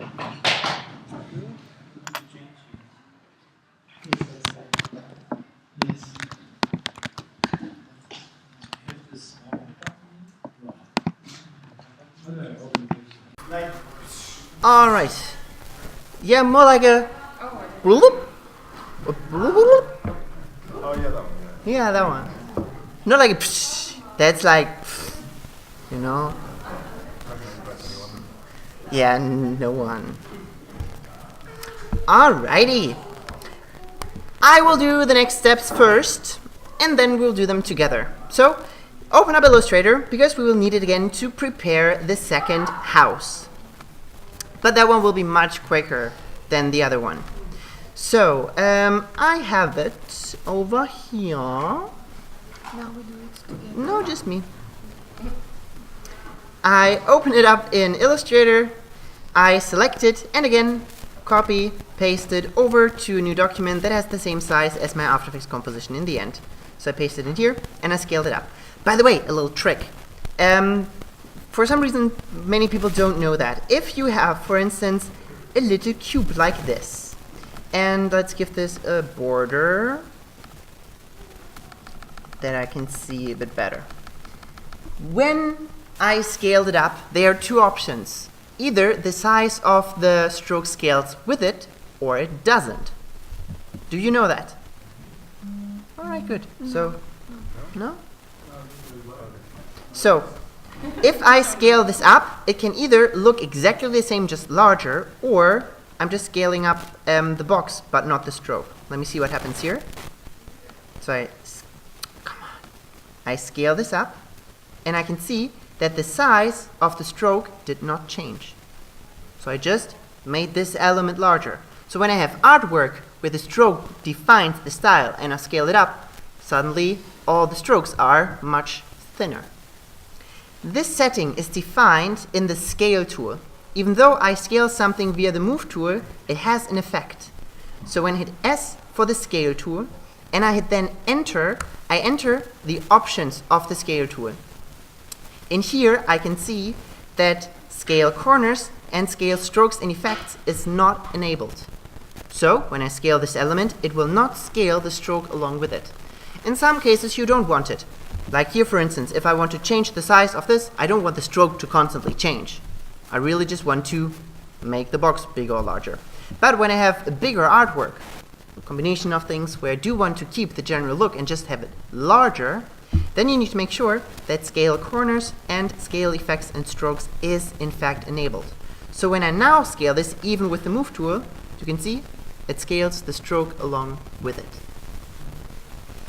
So this is something that many people don't know. And if the setting is one set, it will always be set unless you change it. So sometimes it can totally mess things up. Here, for instance, we don't have any strokes, so it's not necessary. But I usually, when I select something, first hit S and then Enter to double check if it's scaled strokes and effects to make sure that when I do scale it up, it keeps the exact same look as it did before. Alright, next I need to prepare this. So I want it in separate elements. I select it and I hit Command-Shift-G to ungroup it. And then we'll start grouping certain elements together that I want to appear separately. For instance, this one here should, not the bottom. This one here is one element, so I group it. Then the door consists of a couple of elements. By the way, a little trick to select elements like this. If you want to click and drag across them, but you can't because you would then drag another element out. If I hit Command-Shift-D, I see it a bit better. What you can also do is hit Command-Y. And in this mode here, you can click and drag over these elements and select them without an issue. So while I'm in the normal mode, I cannot click and drag because then I might move other elements that I click on. But when I'm in the Command-Y mode, all the fills are ignored. And I'm only able to select paths, and here is no path. So I can click and drag across the door to select it. Hit Command-G to group it. Then these elements, here the windows should be one element. Then this top part here should be one element. And this one here should be one element. And then the last two should be just these two here. So now I have the top, the windows, the door, the back, the fence, the floor, and the chimney. Then I would split this into the layers, so I go to the menu here, release the layer sequence, drop them out, and I could rename them, but I don't really care. So at this point I really don't rename them. I just keep them as they are. And I save this one as my house to prep. Alright. Let's do this together. First, we open up the EPS. Then we select everything, hit Command-C to copy, Command-N for a new document, make sure that we choose the web large size again, and paste it in there. Then we want to make it a little bit larger. Here, I recommend hitting S for the scale and Enter for the options, and double checking that Scale, Strokes and Effects is enabled. Then you can also use the Scale tool to click and drag and hold down Shift in a diagonal motion to scale it up.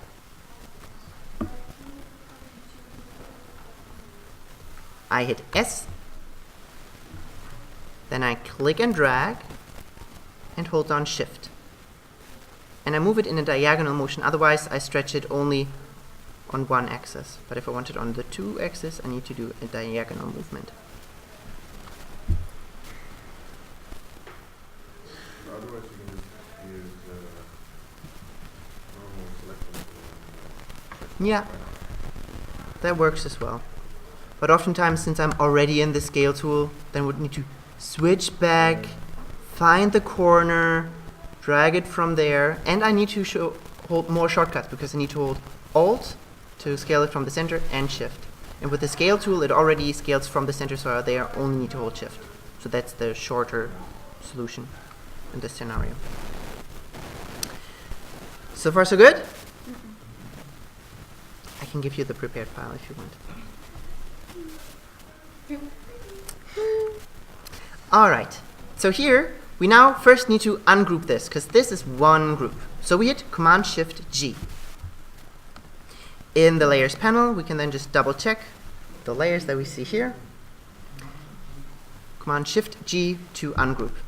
Then we start selecting elements, like the chimney, Command-G to group it, then the fence, Command-G to group it, the rooftop, Command-G to group it.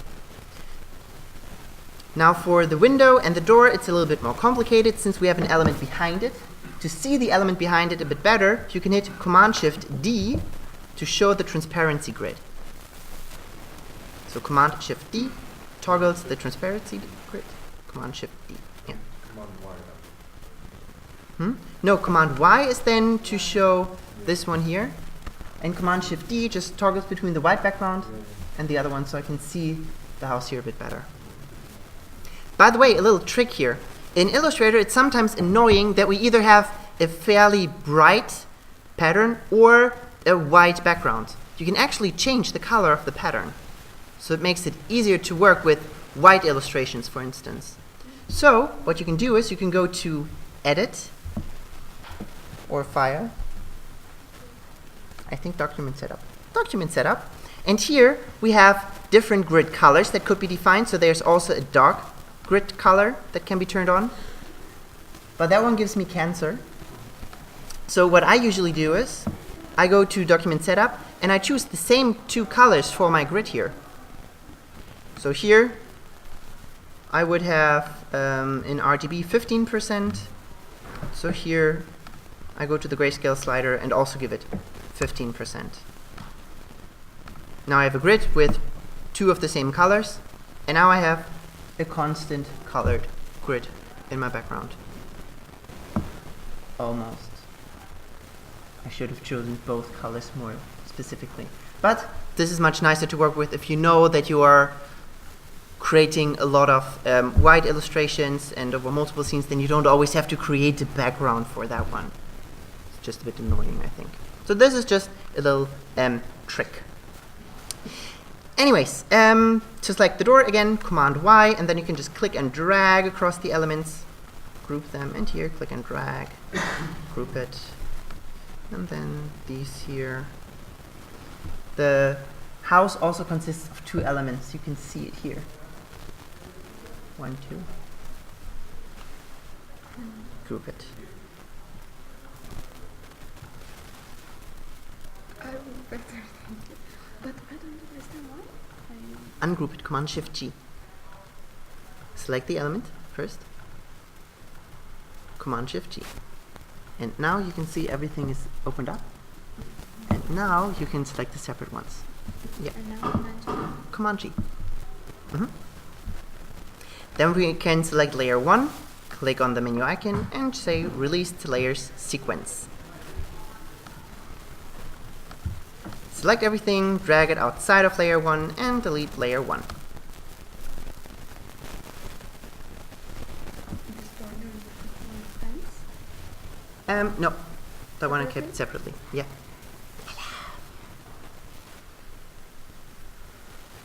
The fence shouldn't be grouped. The fence should be grouped, but it should not be grouped together with the Fence is on there. floor. And again this. Release to layer sequence. Yes. Mm-hmm. And Drag it out. And yeah. Rather click on the trash icon. Yeah. how you save the background? That it Command was- Shift D. Next, we want to save this as a new Illustrator file, so Command Shift S. I would call this one home_2_prep. And save. The next steps I will do first. Afterwards, we will do them together. So we go over to After Effects, and I will start with a new project. I hit Command I to import the file, which is my home_2_prep. I open it up, and here, as earlier, I will choose Composition and Layer Size, and hit OK. Then I double-click to open it up. Now, each element should kind of bouncily pop up. And what I usually do is I start like with each element one by one. So I start turning things off that I don't want to have appear yet. And I think this is good. I can also select this one and hide it. So these are the first things that should appear. So maybe I start actually with the layer here, the layer 7. There, I wanted to push from left to right. Just like it. In order to do that, I will need to move the anchor point to the left. I hit Y to go to the anchor point tool, and I will enable snapping. Then we'll grab the anchor point and let it snap to the left here. So if I hit S for the scale, unconstrain the proportions, and change the width here, this is what I can do with this. At the beginning of my timeline, the X value should be 0. I activate the stopwatch, and I go 5 frames forward. So Command and the right arrow key, 1, 2, 3, 4, 5. And I will change the width to 100. Then I will apply a little script to this. To get to the script, you will go to Window, and you should have a script that is called any overshoot. In here, we can define how much of an overshoot we want. A frequency of 3 and a decay of 8, I think is fine for this example. I need to have the property selected here, then I can hit Apply, and then I can see how I have an arrow here and that my values have turned red. This means an expression is applied that overrides the keyframes that we have, or it can also use the keyframes that we have. When I open this up, I can see that it added a script down here that has a couple of lines, but we don't have to understand. We just know it has these properties, 3 and 8. When I now play this back, I have a bounce. So the bounce works like this. We animate from A to B, and then the rest gets calculated by the expression. We only need to say, here you start, here you end, and the rest will then be calculated dynamically. So now, knowing that, we can start animating other elements. So this one here probably pops up from the bottom. So here, move the anchor point down.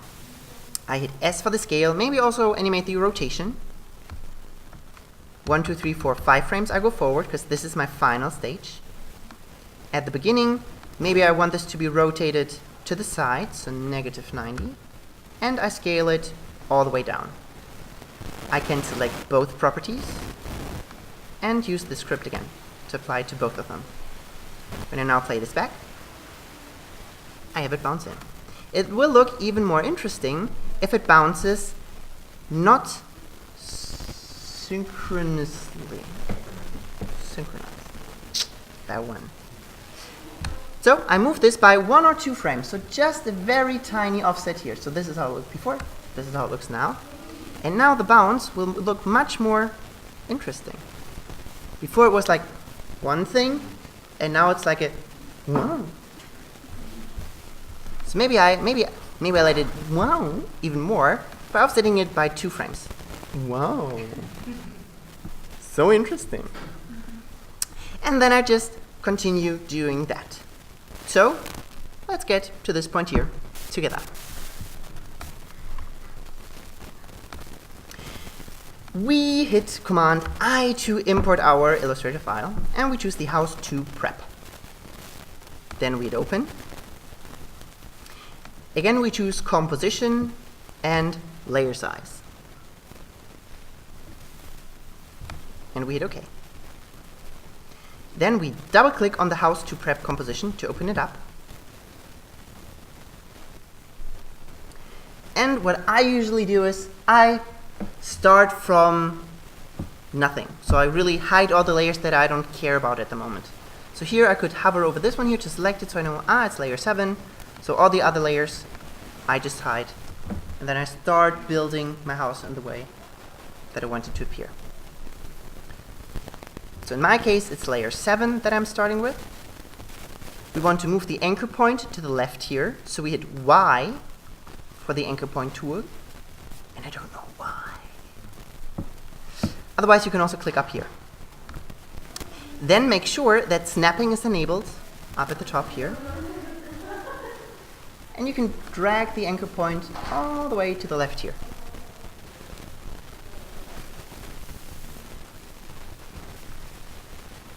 Then we hit S for the scale,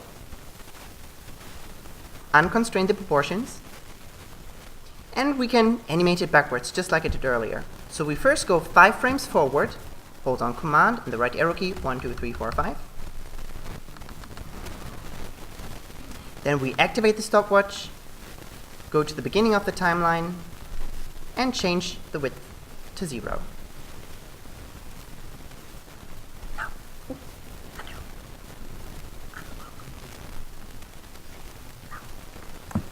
Alright. Now we want our overshoot script to be applied. So you go to Window and any overshoot. I already have it open down here. Looks like this. You select the property and you hit apply. And when you then scrub through, you should see how this then bounces nice and natural.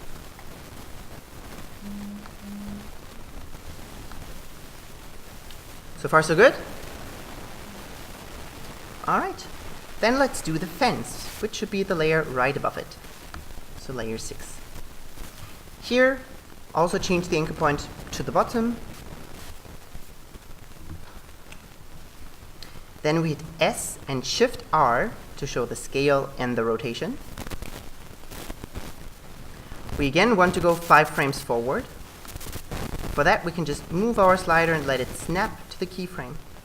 Alternatively, if you want to be a real pro, you can also move your slider to this point and hold down Shift and hit the letter key 1. The number key 1.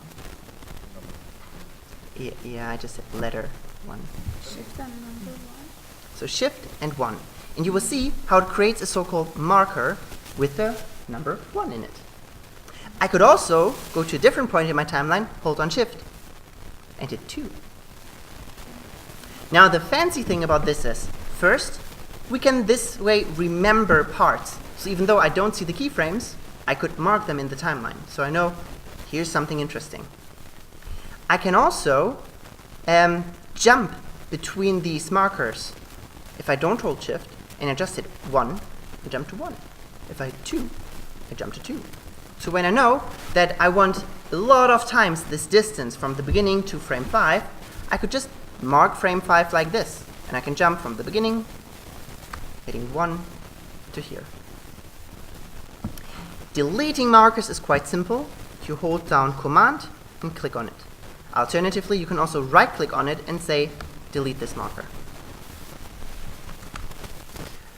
Alright, so here we save the position, the scale and the rotation of the layer 6, which is our fence. Then we go back to the beginning of the timeline. We want to change the rotation to kind of negative 90 degrees. and the scale to 0.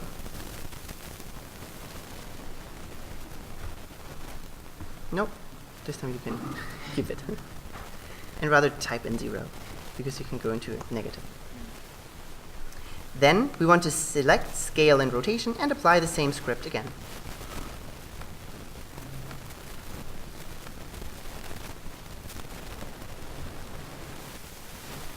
And because this looks a little boring when it happens both at the same time, I would suggest selecting either the scale or the rotation, doesn't matter, holding down Alt, and moving the keyframes by 2 frames to the right. You can hold down Alt and the right arrow key. Which one is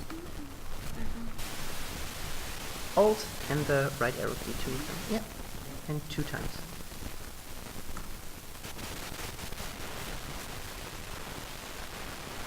Should then look like this. Now do you start to understand the whoop?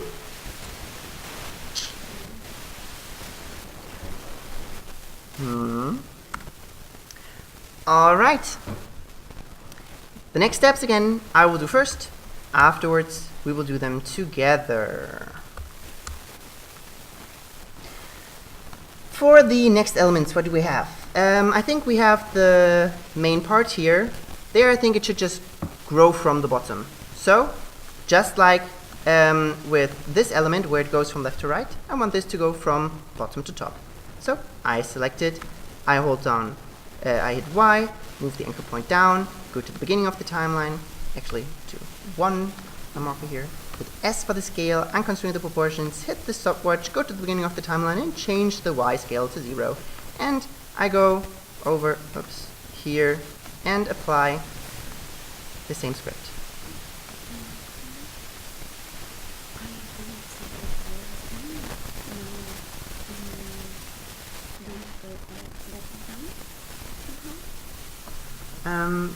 Just parent this to this one. Oh, sorry. To this one. And then this one will automatically do whatever this one does. So now this moves up, but apparently it should only move up when the grass is here. So at this point. So I offset this animation so that it doesn't start earlier. Maybe even 1 more frame. So I now start to slowly build up the house. Then I would say, let's do this together and just do the rest of the house also together, because it's quite repetitive from here.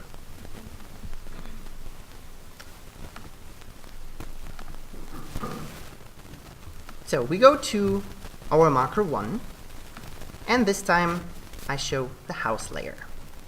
Here we first change the anchor point, so we hit Y, make sure that snapping is enabled, and move it down to the bottom. Then we hit S for the scale, activate the stopwatch, go to the beginning of the timeline, unconstrain the proportions, and change the Y scale to 0. Then make sure that the property here is selected and highlighted. We open up the script again and apply it.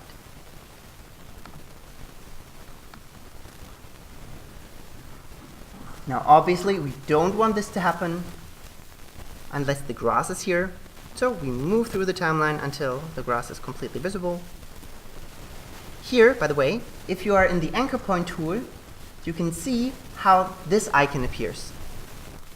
Let me briefly explain to you what this means. If I have a video, like our home that we did earlier, the home loop here. Let's take the one that we actually did. I could have this one in a timeline. Let's make a normal video here. And I place this over here. Now, I might not want this entire video to be visible. I might say, I only need it from the second half. Alright, so from here, I drag the in point. So now, this video is not, oops, now the video is not active beforehand. It only gets turned on at this point when the house reverts. So far so good?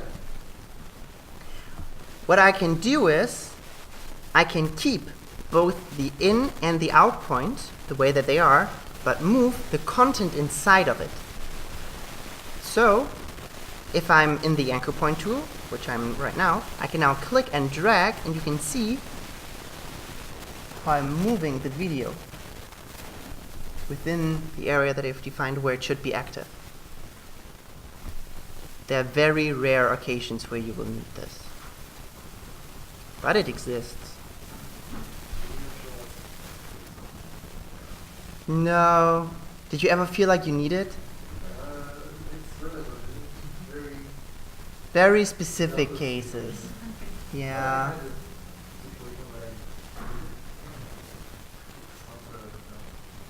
Yeah. Sorry. I sometimes forget it because it's like. But as you hear, sometimes you need it. So in the anchor point tool, just move over it and move it around. But this only works whenever we still have stuff here. So I cannot move it further to the side because I don't have more stuff that I could move to the side. Kind of makes sense. So if you can't move it further, then it means that your output is not far enough. So if I want to move it further, I need to move the out point closer, and then I could move it even further to the side. All right. Good. Let's go back here and offset the house animation and make sure that you're in the move tool for that and not in the anchor tool anymore.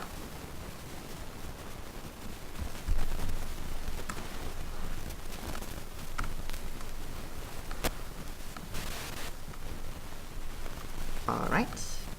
And then we just continue doing this. Let's see what we have next. The door, I think the door can appear the same way as the wall of the house. So move the anchor point down. And since this should do exactly the same, we can actually just copy the properties that we already had. Take a quick look up here. You select the keyframes here, where the scale is animated from top to bottom. Just really select the scale, all the keyframes are selected, and hit Command C to copy it. Then you go to the beginning of the timeline, select the layer that you want to paste it to, and hit Command V. This will then paste the keyframes from wherever our current time slider is. So even though the keyframes were over here, now that I've pasted, they are here where my slider is. It also pasted the expression. So now I didn't have to do the keyframes, I didn't have to apply the expression. I only needed to set the anchor point and copy paste it over. And here also I will offset the animation a little bit so that it happens a bit after the house already popped up. Alright, so now you can do it. Select the scale of the wall, hit Command C to copy it, select the door, make sure that the anchor point is at the bottom, go to the beginning of the timeline, and paste the keyframes.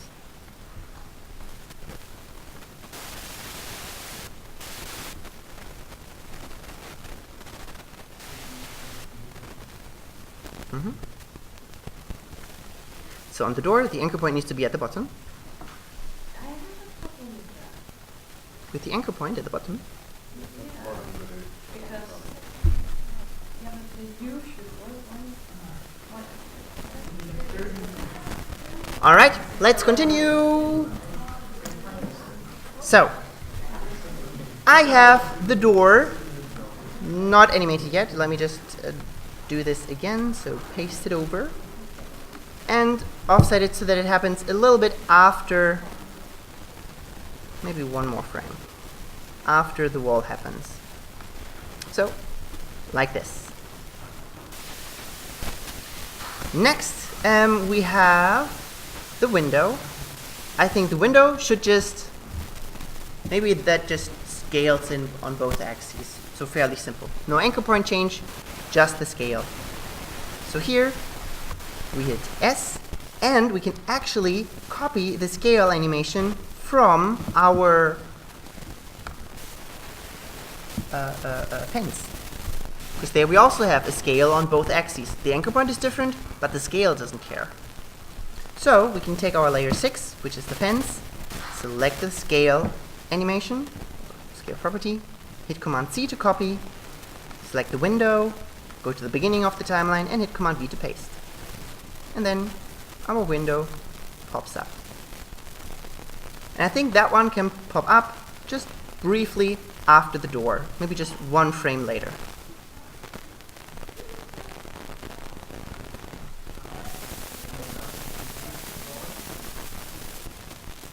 No, after one frame after the door begins.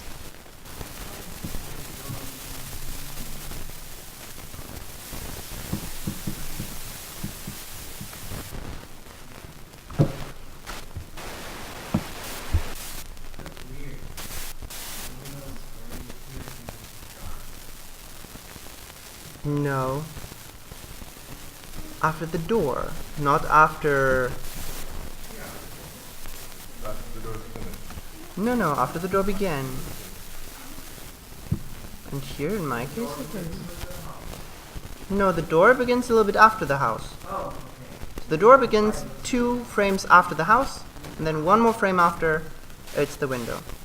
In my case, it's fine.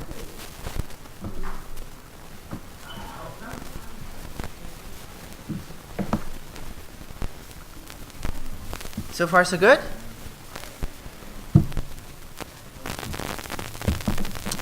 Alright. Next, we have the ceiling, which I think should just scale on the x-axis. So there, we can copy the same keyframes that we have down here. So we select the floor, select the keyframes of the floor, or the scale, hit Command C to copy it, go to the ceiling, or the roof rather, go to the beginning of the timeline and hit paste. And that one should appear maybe when the house is all the way up. So a bit after with the windows.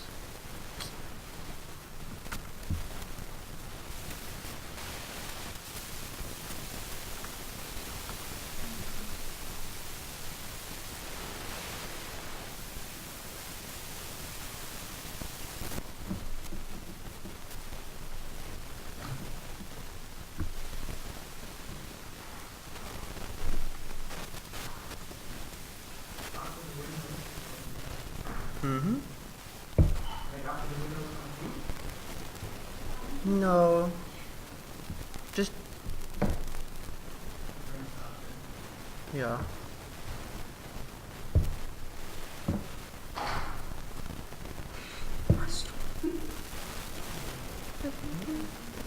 A little bit. So far, so good? Alright. The last one is the most bottom layer, which is the chimney. And there, I would animate the scale and the rotation. So we could also, again, just copy the keyframes that we have from the fence. So we select both the scale and the rotation, hit Command C to copy it, go to the beginning of the timeline, select the chimney, and hit Command V to paste. And then make sure that it appears a little bit after the roof starts to appear.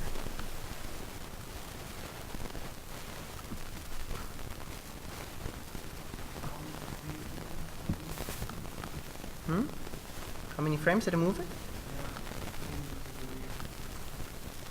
Then maybe move it a little bit later or a little bit earlier.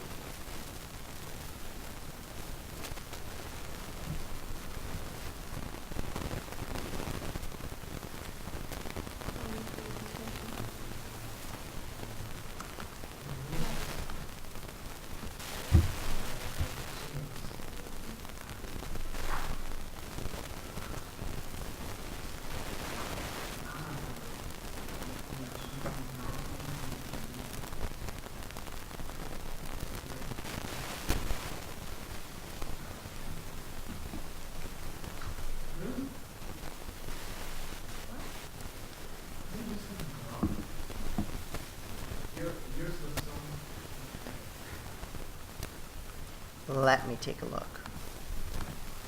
Alright. So far so good? Great. So, this is nice. I actually like having elements appear like this because it's not a lot of work or thinking, but it looks fancy. You just need to have a couple of elements and let them pop in or move in with a bounce after another, and it looks like something. What we can also do is, if we want to say, for instance, we have now multiple houses that should all do this same thing. We could select everything, right-click on it, and pre-compose it. I will do it first. Pre-compose it. I could call this one hose. I will hit OK, and now I have this house appearing. I could scale this down and move it into a certain spot. I could then just duplicate it and move it to a different one, and to a different one, and to a different one, and to a different one. Now all of them will do the same thing. And I could then offset all of these layers. So I could say this one a little bit later, this one a little bit later, this one a little bit later, this one a little bit later, this one a little bit later. That's a bit far too late.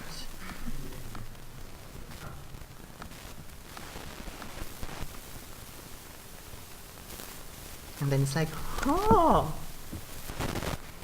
so fancy. Of course you can.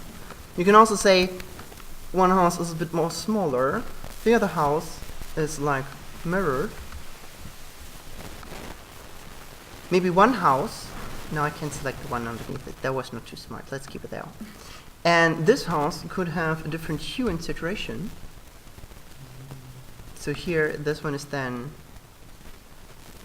the greenhouse. Yeah, that one looks like it's on LSD.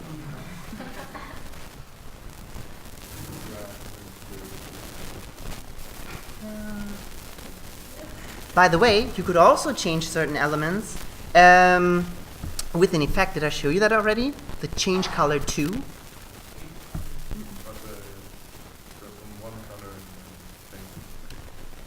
So here, I could select something, and I could apply the effect that is called change color to. And there, I could, for instance, pick the door. Oh no, that's not the one that I wanted. Change to color, it's called. There I say, this is the color that I want to change, and I want to change it to green. What a surprise. And then it will change that color to green. Isn't that nice? And the best part is, this works on a video as well. So if you have an element, and you're like, I want this color to be different, you select it, and then it will change it. However, here it's quite nice because we just have sharp edges, clean colors, high contrast. On a video, it looks, of course, a little bit different. Let me see if I have a quick example here. Probably not. No. MP4. No, no, no. Oh yeah, here the flower garden, for instance. Let's take that one.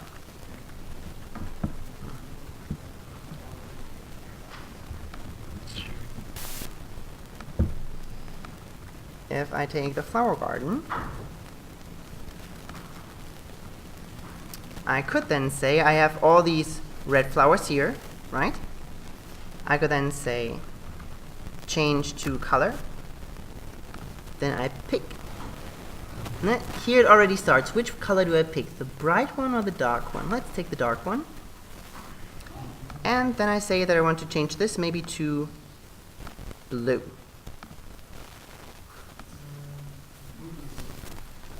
Beautiful. Now I do have a couple of things that I can change here. For instance, I have 3 different methods. Oh, actually there are 4. I can change the hue, the lightness, and hue, the hue and saturation, or the hue, lightness, and saturation. If I do that, however, if I change all of them, then, well, this happens. If I change the hue and saturation, this oftentimes works fine. Hue and lightness, often not so much, unless it is already a pretty flat color. In most cases, I stick to hue. Then we also have two options. We can set a color or transform to a color.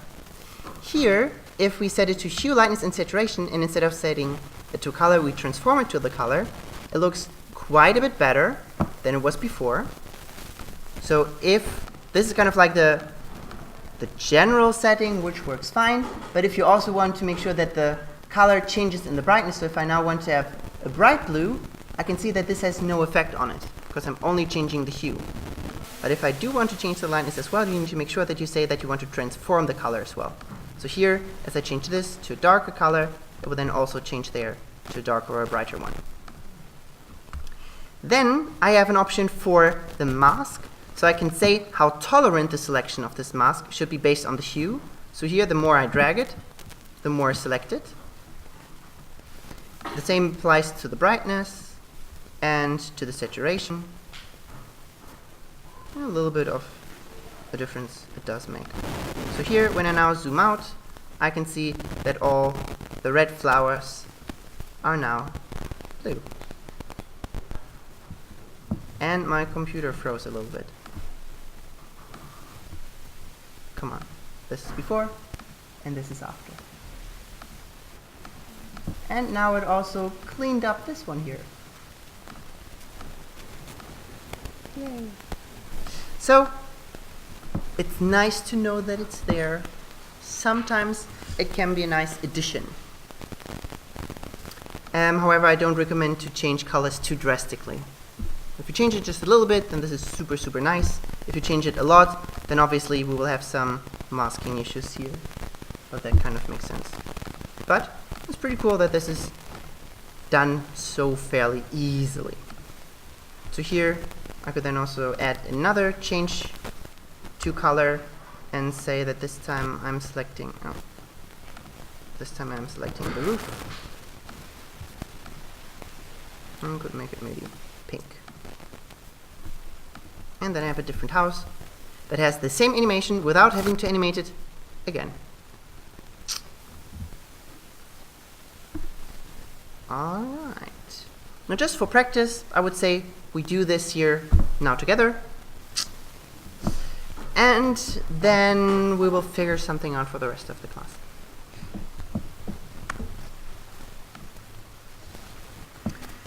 So I think I saved. No, I rather do undo. Hopefully. Enough times. I'm getting there. Almost there. Yes. Ah, awesome. Alright. We start by selecting all of our layers. And we hit Command-Shift-C to group them together in a composition. And we'll call this one house.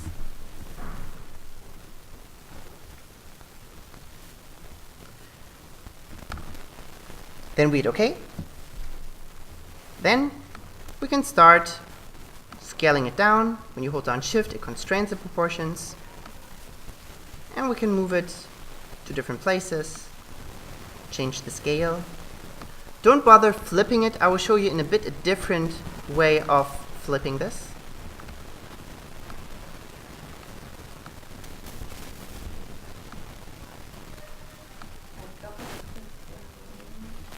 Then you just go back. So up here, when you double click it, take a look. Yeah. It's opened up. You can close it or go just to the Oh, there. house prep composition. No, it's because I made the house. And there, you know. But A messy neighbor. how do you, when you press Alt, it's not. No, that's true. You need to first duplicate it and then you can move it. Because when you hold down Alt, you display the refresh. Take a look. When you hold down Alt and you then click and drag, Yeah, that was what happened. this sometimes makes sense because After Effects constantly updates everything. But when you have effects that are very, very intense, After Effects also becomes very, very slow, and it's kind of hard to see how far have I moved it. So when you hold down Alt, it disables the refreshing, and it only shows you the boundary, so you can move it easier. Yeah, it's just when you're used to working with the other program, Yeah. you really have to. Mm, Yeah, it takes a while. yeah. But I'll get it. Maybe it won't take a while.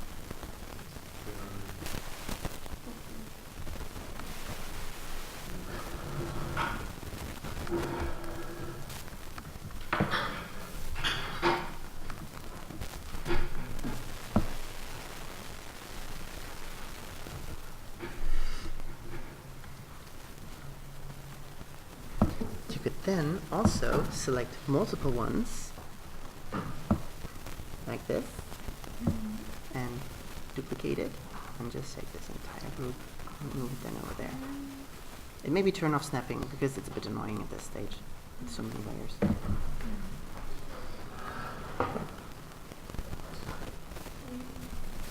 So far, so good?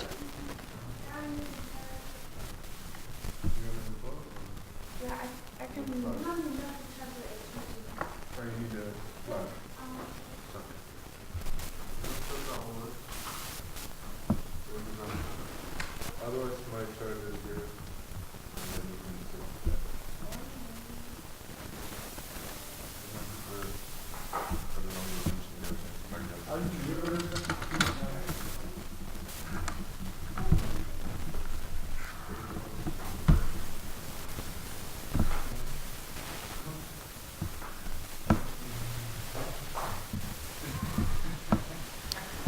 Alright, now let me show you a little trick. If you have many, many layers, it would be kind of annoying to have to offset all the layers by hand.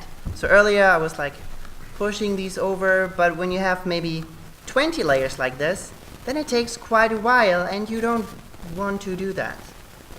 So I have a script for that. Let me quickly show you how that works. Take a look up there. You go to Window and it's called Any Offset. In the Any Offset we have two different modes. We can either offset the selected layers or offset the selected keyframes. Although the keyframes are fairly specific, so usually forget this option and rather stick to the layers. Then you can say from where you want to offset. I will show you in a bit what that means. And we can say how many frames we want to offset. So maybe I want to offset everything by 5 frames.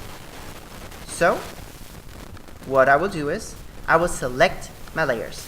The order at which I select the layers will be the order at which they will be offset.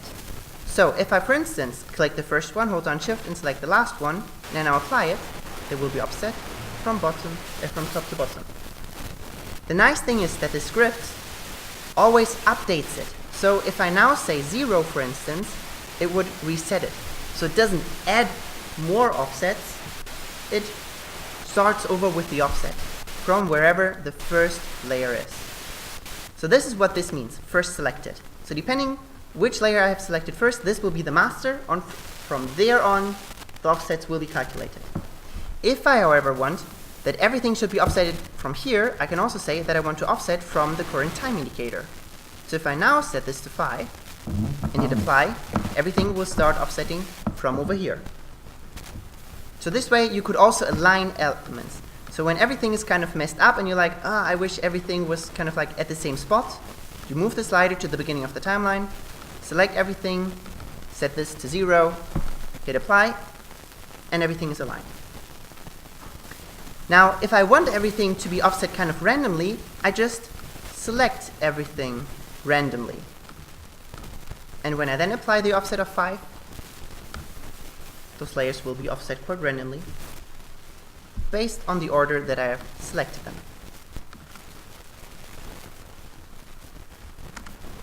So this just makes managing many layers and offsets quite a bit easier than having to always move everything by hand, and especially when it's then counting just a little bit, so much easier.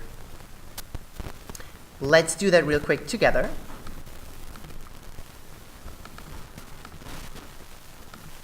So we open up the any offset. You can find it under Window, and then any offset.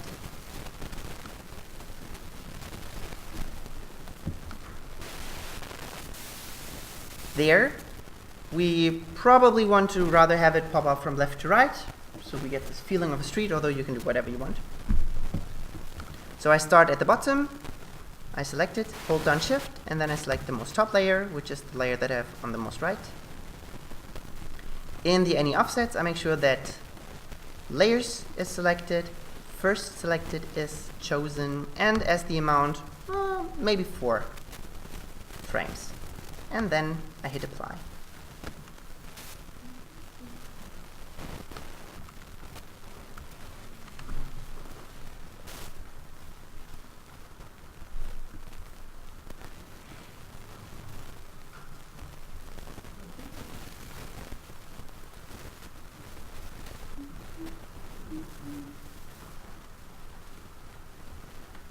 So far, so good.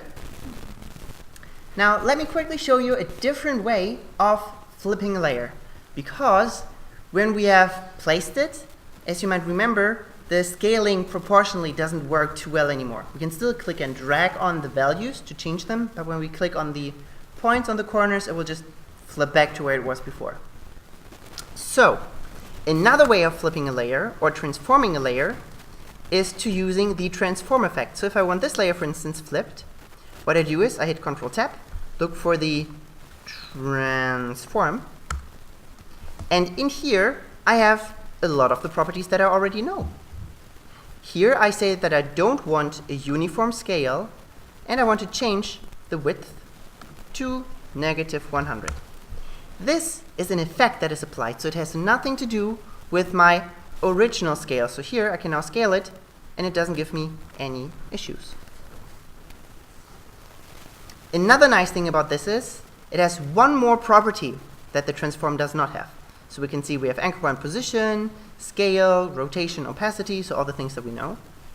But here we have a skew. And a skew does this, which looks a bit more impressive when I rotate the angle to, let's say, 90 degrees. And it's a bit more like this.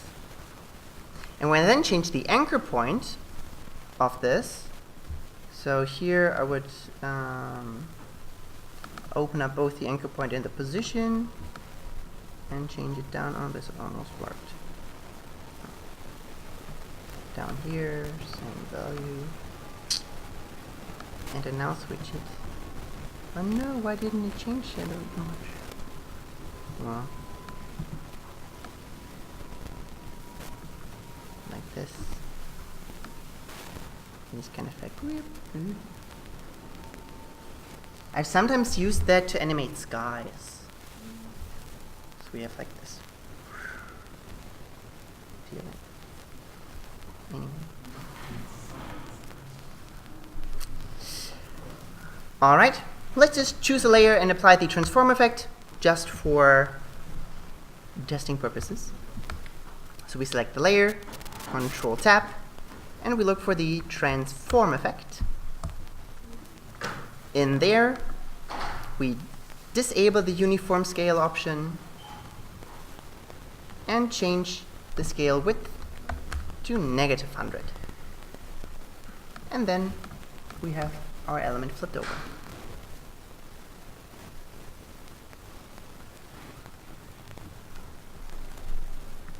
Then, also for practice purposes, let's change the color of the door of this house.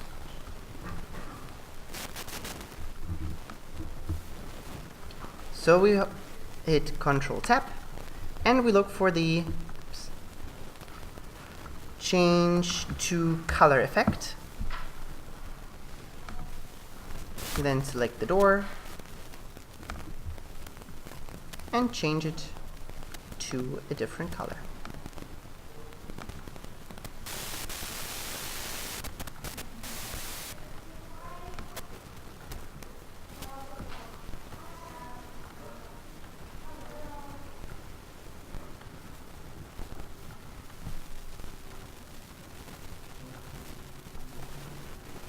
So far, so good?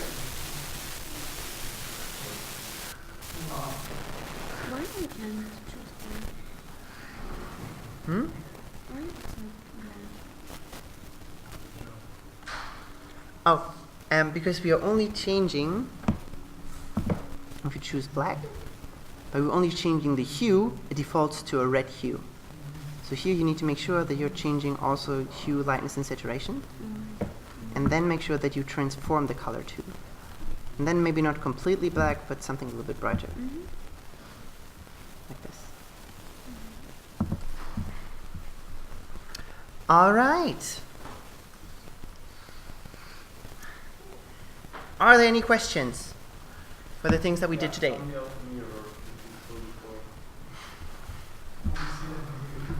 So you apply the transform effect, which is this one here, unconstrained by disabling this, and changing the width to -100, and that's it.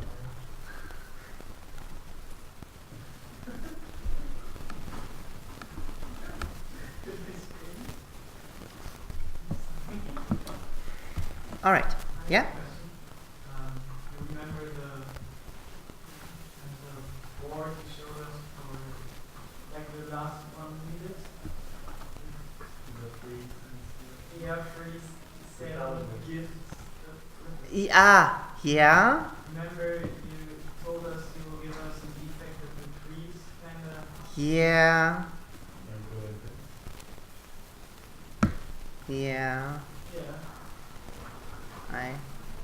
I said that.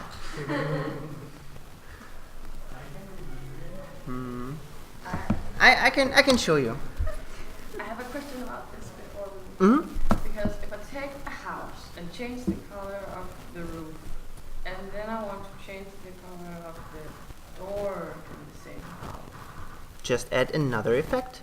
Okay, I have to add another. Yeah, so this effect is only for changing this color to that one. Yeah, If you then say, I also want to change this color to something else, you of course need to have a second effect. Okay. But that is no issue. Yeah. So there. Fair enough. Good. Yeah, it's internal. Good. All right, let me show you how that one works. I will record it, so you can then do it yourself if you want. The plugin that I use is called Duik, which is distributed by a collective called Rainbox. When you go to the website, you can usually go down here, click on the download button, say that you want to download it for Mac. It's not too large, it's 26 megabytes. I will need to restart After Effects for this. So in the installer, it's pretty straightforward. It opens up a DMG. In there, I just double click on this. And I need to go to the system preferences and make sure that I can open this. Open anyways. I type in my password. And here I say which version I want to install it to, so CC 2017. Next. All these things here are good. Install. Everything is done, so I can close this out. That's it. Then I open up After Effects, and I can find the Duik in the window panel, where we also find the other scripts like the any.green and the any overshoot that we used today. Now, Duik can do a lot of things. I don't know all of them. The main part that I use is to create bones. Bones are null objects that are connected to the things that we have selected. Especially interesting when we have a, if we have something like an arrangement of puppet pin points. So let me, do I still have the arm? This one. Have you seen this one before? Yeah. Yeah, alright, maybe I don't do that one. I'll just do it with the trees. Probably a couple of classes back. Let's see here. This looks good. Billboard, prep, Open. Composition layer size. Yes. So here's the billboard, and here in the back I have one of the trees. I will move it to the top and hide everything else because I will add a couple of layers. So I do really want to focus on this one here. I will create my puppet pins. So I hit my pin, I click down here to create a pin, maybe here and up here. So if I now move it, it behaves like this. Now, animating the puppet pins is a little bit a hassle because I need to be in the puppet pin tool or have the puppet pin selected, and I cannot parent these things together. So what I want is, I want null objects that I can parent together so I can change the rotation of them. So they add their rotation on top of each other. I can show you in a different example really quickly. What I want is, this is my null object, this is my other null object, this is another null object. I can then parent these two together. So this one here is the tip, it is parented to the middle, and the middle is parented to the bottom. So when the bottom rotates, everything on top rotates as well. And when the middle rotates, the top rotates as well. So when I rotate these two at the same time, this is the effect that I'm getting. And I want to be able to do the same thing, but with these ones here. So I will select the puppet pins that I have here. I will go to Duik. English is good, not French. They're French people who built this. And yeah, that's so unusual. But for the first 5 years or so, they only did documentations in French. What the fuck? So, what we want to create are bones over here. So you can see there are many, many different things that you can do. And this is just for rigging. We also have some animation presets. However, I was never that happy with what they built here, so I rather built my own stuff. So over here we have the bones. We click on bones, and then it creates bones. These bones are just little objects that I can now touch and move around, and I can see how they are now connected to the tree. So it creates these elements here, which control the position of my points down here. You can see how these points now have red values, because via expression, this expression here, they are connected to these pins.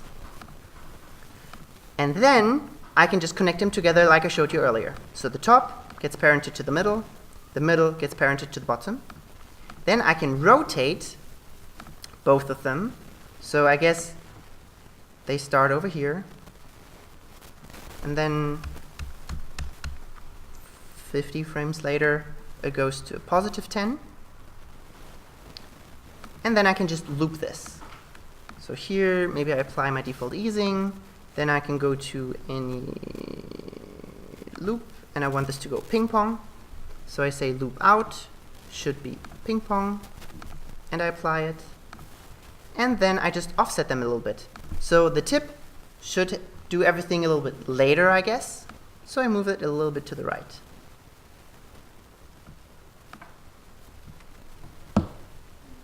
This is too slow. Let's do it only for 30. And let's do this at a quarter so it renders much faster. And now it does this. And the more I do the offset, the more extreme the effect will be.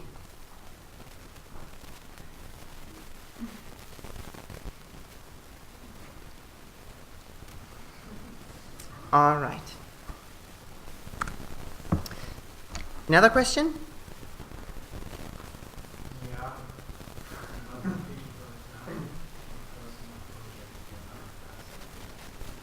Yes, maybe after class. Then I will just bore you with random effects. Alright. After Effects has many different effects, and many of them are very unspectacular. But sooner or later you will be like, this is so nice that I can just do this and it's there. So one of the things that we have already learned that can be quite handy are the Venetian blinds, where you at first would be like, well, just having many lines that transition from left to right is kind of boring, but it's super cool that you can create these sort of grids for elements. For instance, this could also be used to create a computer sort of effect on an image. So if I have an image, let me just go to my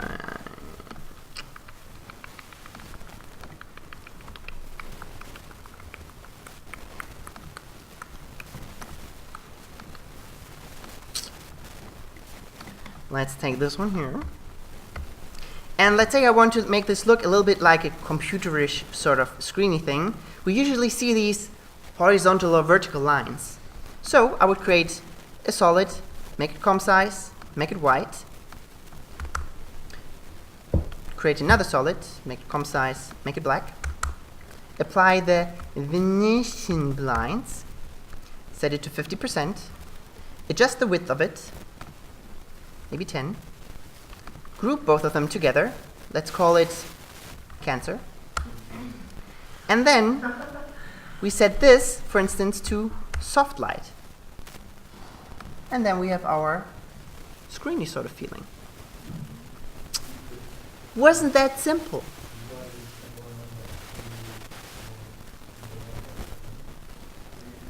Maybe you have a case film and for some reason you show an old TV where a news person says something. I don't know. Don't question my methods. Well, no. No, that grid doesn't get animated. This is the pixel grid. Alright. Like, oh, for real? Next. You can create a sort of check pattern. Again, you might be like, why? But I actually often use it for referencing points. So I never use it to actually render something, but to have kind of a grid where I can align things to. Because After Effects does give me a grid, like here, but this grid I cannot define. This is just a grid. But what if I'm like, I want 13 things? Then I don't have 13 things. So what I do for that is, oh no, wrong one. Go away. I create a solid, I make it black, and I will apply an effect that is called checkerboard. The checkerboard by default overwrites the layer completely. So here I can see how this creates a checkerboard, but makes it transparent wherever it's black. So I will change the blending mode here to normal, and I will have a regular checkerboard. You could use this for texture purposes or, as I said, for alignment. So if I make this one here a little bit larger, I can define a grid completely on my own. So here I could now have a specific amount of lines going up. Another thing that I actually use sometimes is a bit similar to the checkerboard, and that is a grid. So here on the black solid I can also create a grid. It works just like a checkerboard, so by default it overwrites everything. Here with the grid I actually have a little bit of more control over what the grid is like. So by default the grid kind of fits into the area of the element that it was applied to. But I can change the bottom right corner of the grid. By default it starts in the anchor point here, and here I can then say how large this grid should be. So I could also make this kind of a regular grid. I could, for instance, set the anchor point to 0 and 0, and then this to 100 and 100, and then I have a grid of 100 by hundreds. This could also be used if you, for instance, want to make something feel a little bit more digital. So I could, for instance, make this 3D and rotate it around the x-axis and use this kind of as a floor that I present something on, or something like this. So I used it also sometimes when I have a scene that I 3D tracked and I want to give it some sort of digital feeling. Then I just create some planes, put this grid on top, and yeah, set it to screen or add or something like this. Speaking of lines, we also have an effect that is called glow. We already know that there is a glow effect in Photoshop. We can either have it as a layer style or as a filter. Both of them kind of suck. So the glow that we can apply via a layer style is fine for what it does, but it does not really feel like a glow. And it's weird that it's called, well, it's not that weird, but it's kind of like just behind the element, and it doesn't make the element itself glow. The glow effect in the filter gallery is super old, has limited options, but that one actually can make things glow. So let me show you what the glow effect in After Effects can do.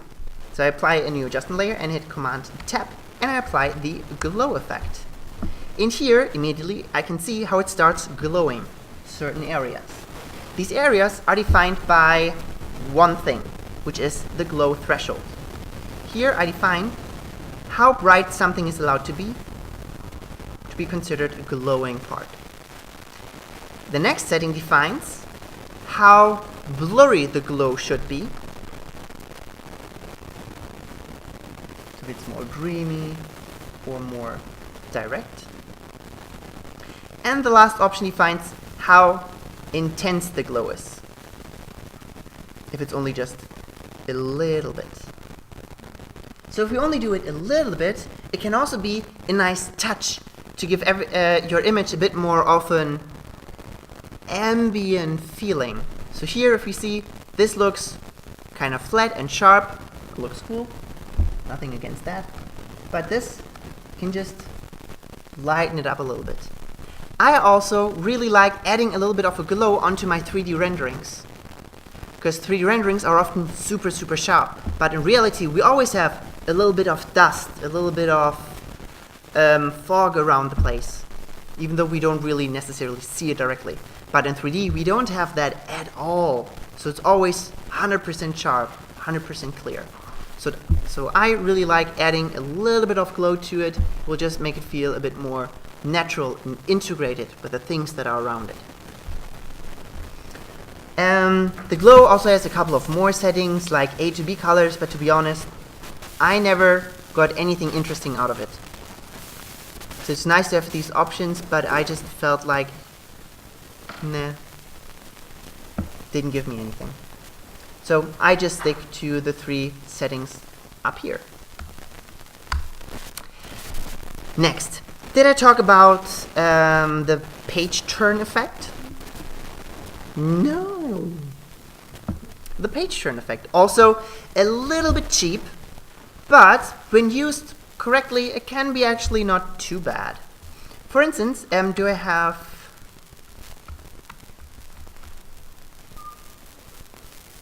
not on here at the moment. I'll show you some other time. The page turn effect really does just that. It grabs a corner, and you can then move it over. Right now, it looks a little bit cheap, but we can, of course, change certain settings to make it a bit better. For instance, I don't like that this gets transparent, so that kind of sucks.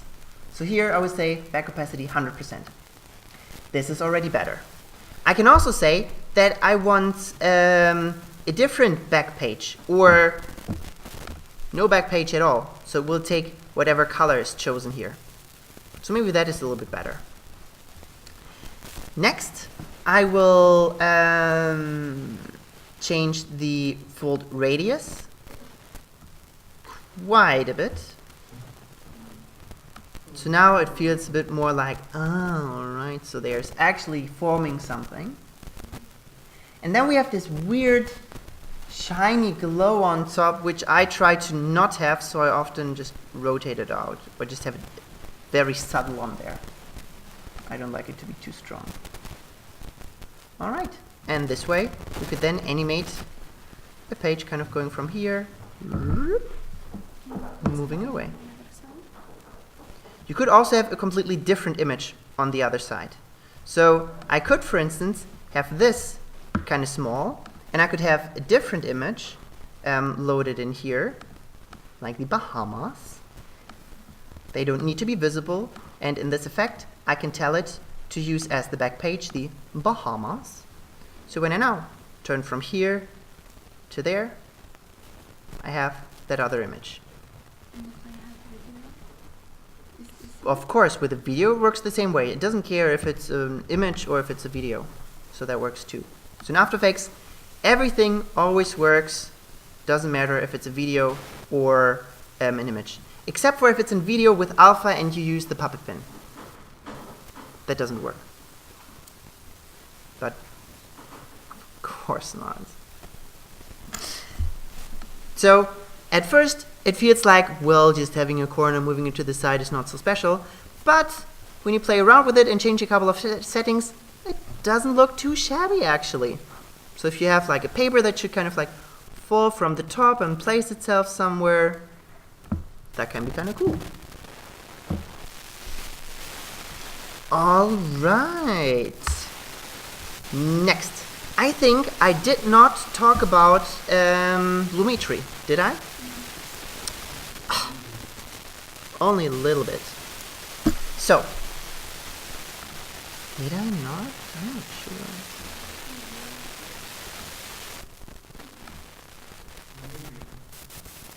The color correction. I'm not sure if we did, right? Yeah, on the flowers, we did it there. Yeah. Alright, so, Lumetri, color correction, good stuff. What else? Let me just take a quick look at the things that we have in here. Oh yeah, in After Effects, we have many different options to place things into something else. Let's say I have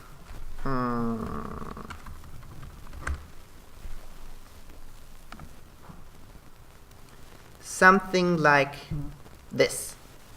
Or, no, rather, let's take this one here. Perfect. So, save image, desktop.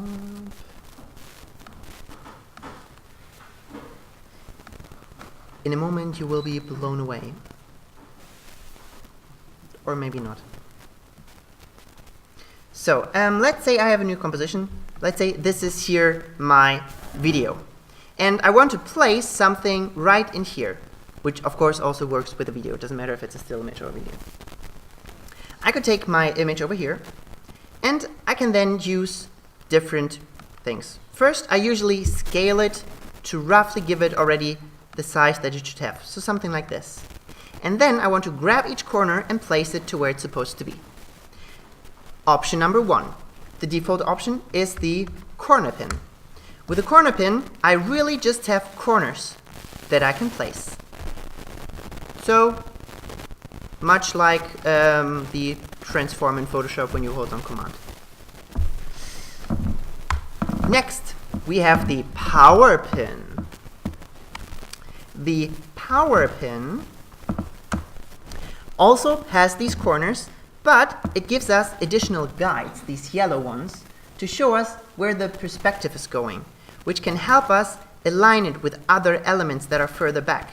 So here, if we know that these other elements are aligned in the same perspective, we can kind of adjust it here and know a little bit better what would be more correct if we are unsure, because we can see it as a reference there. Another nice thing about this is that we can actually start to grab this and move it along in the perspective. So it moves in the perspective, and now it doesn't stretch illogically, it moves in the perspective that we have now defined. So this is really nice. We define a perspective. For instance, if you then say, I want this to sit on top of this, but with the same perspective. So I have defined my perspective here, then I can move it up and then place it like this, and I know that it has the same point moving down. In Photoshop, that also kind of works, but not that well. Then we also have the option to say if it should incorporate perspective or not. So usually the more it's stretched down, it is obviously further away, but it's not a linear change of how things go back. So here you can see as I, for instance, change the top part here and I move it down, how it stretches. It not just moves down, but it also pushes back a bit because it thinks it's much longer. This is because of perspective.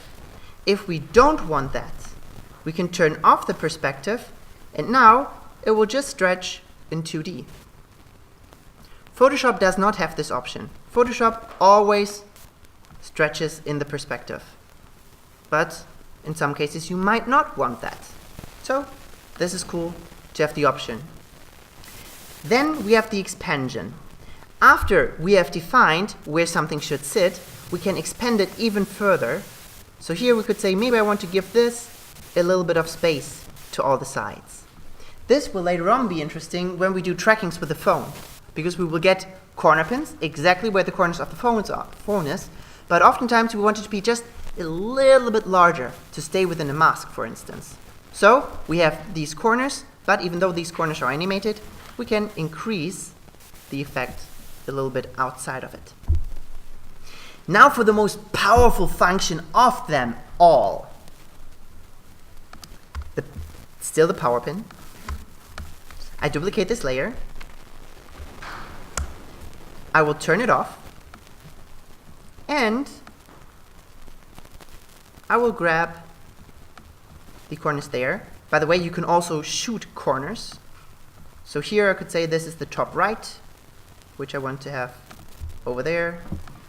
Then the bottom left should be down here, maybe. And then the bottom right should be down here. Now, if I turn my power pin on, it does look a little bit weird. Right? So I just took this image and stretched it down there.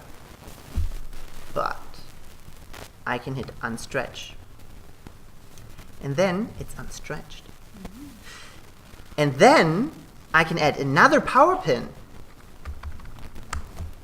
And then I can place it somewhere else. So then I would have the same poster in a different spot with a different perspective. So maybe I want now this poster over here.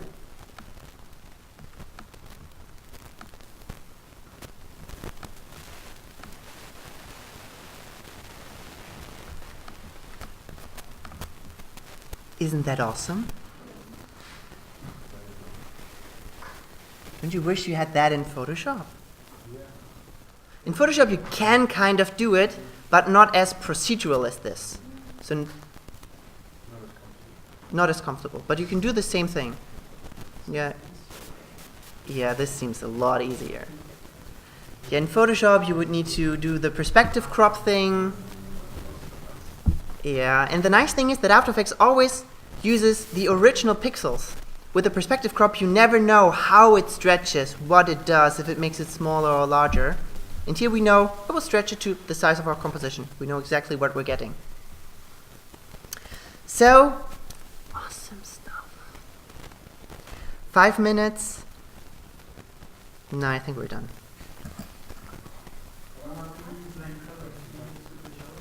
Which colors?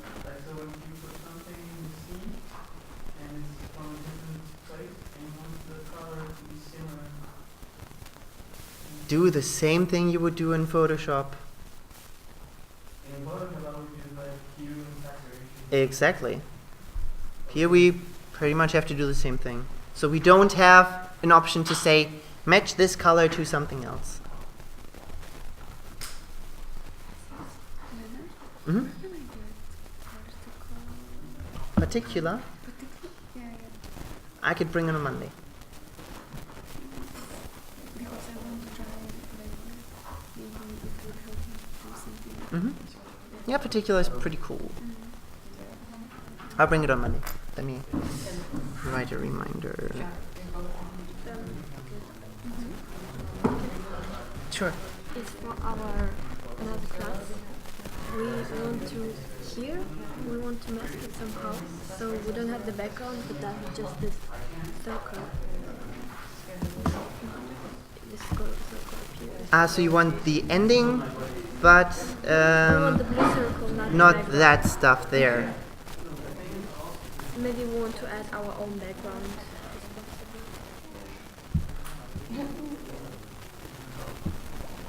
This is already cropped out of something else and pretty badly.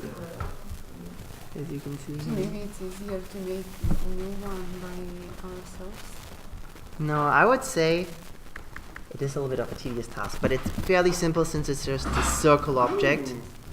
Just mask it out, frame by frame. Can you give me this file real quick? Yeah.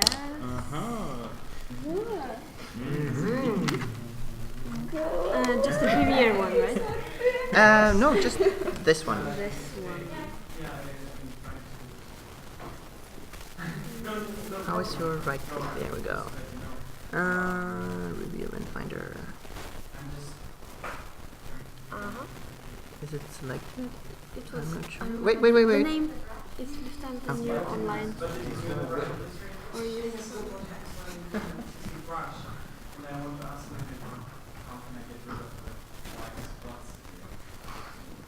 Yeah, that is it.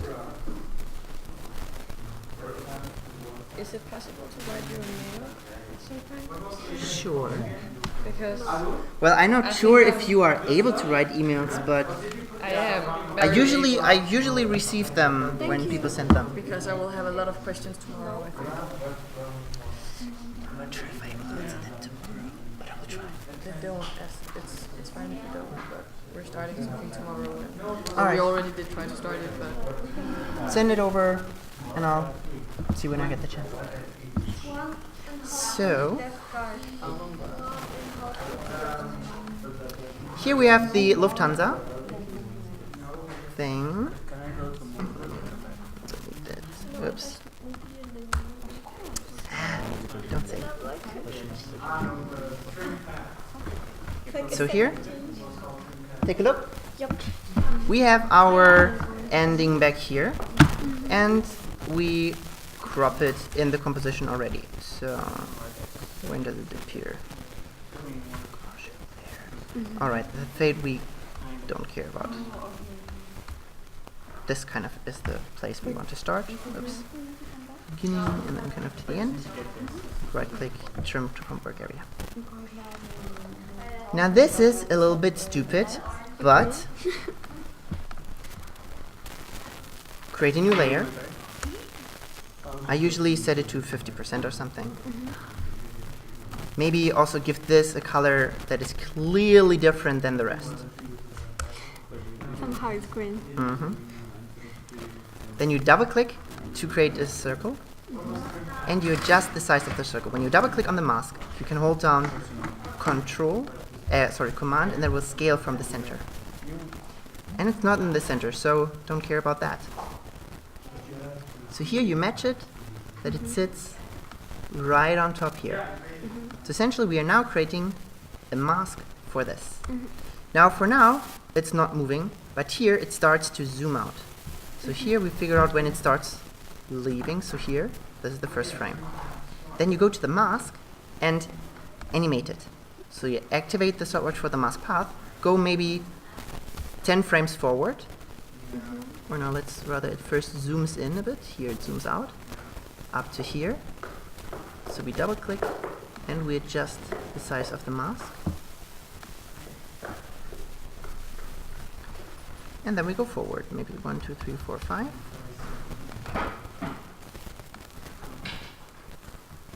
And we adjust the mask like this. 1, 2, 3, 4. Here, this is a point where it's the thinnest. Like this. And like this. Then it gets larger again. And then you just really go frame by frame and adjust it to match. So, this is a little bit annoying, but this is what you need to do. So you can see I would always go a bunch of frames forward, so 3, 4, 5 frames, and then go backwards and see sometimes it might already match and sometimes it might not. So here, for instance, none of these match, but that's fine. Then you just need to start creating the frames in between. So here, maybe go to the center and start adjusting it here, and then next, and so on. After you have this mask that works, you set the opacity to 100% and tell Lufthansa here, alpha matte. And then we have this on transparency. No. Can you send us this up? Yes.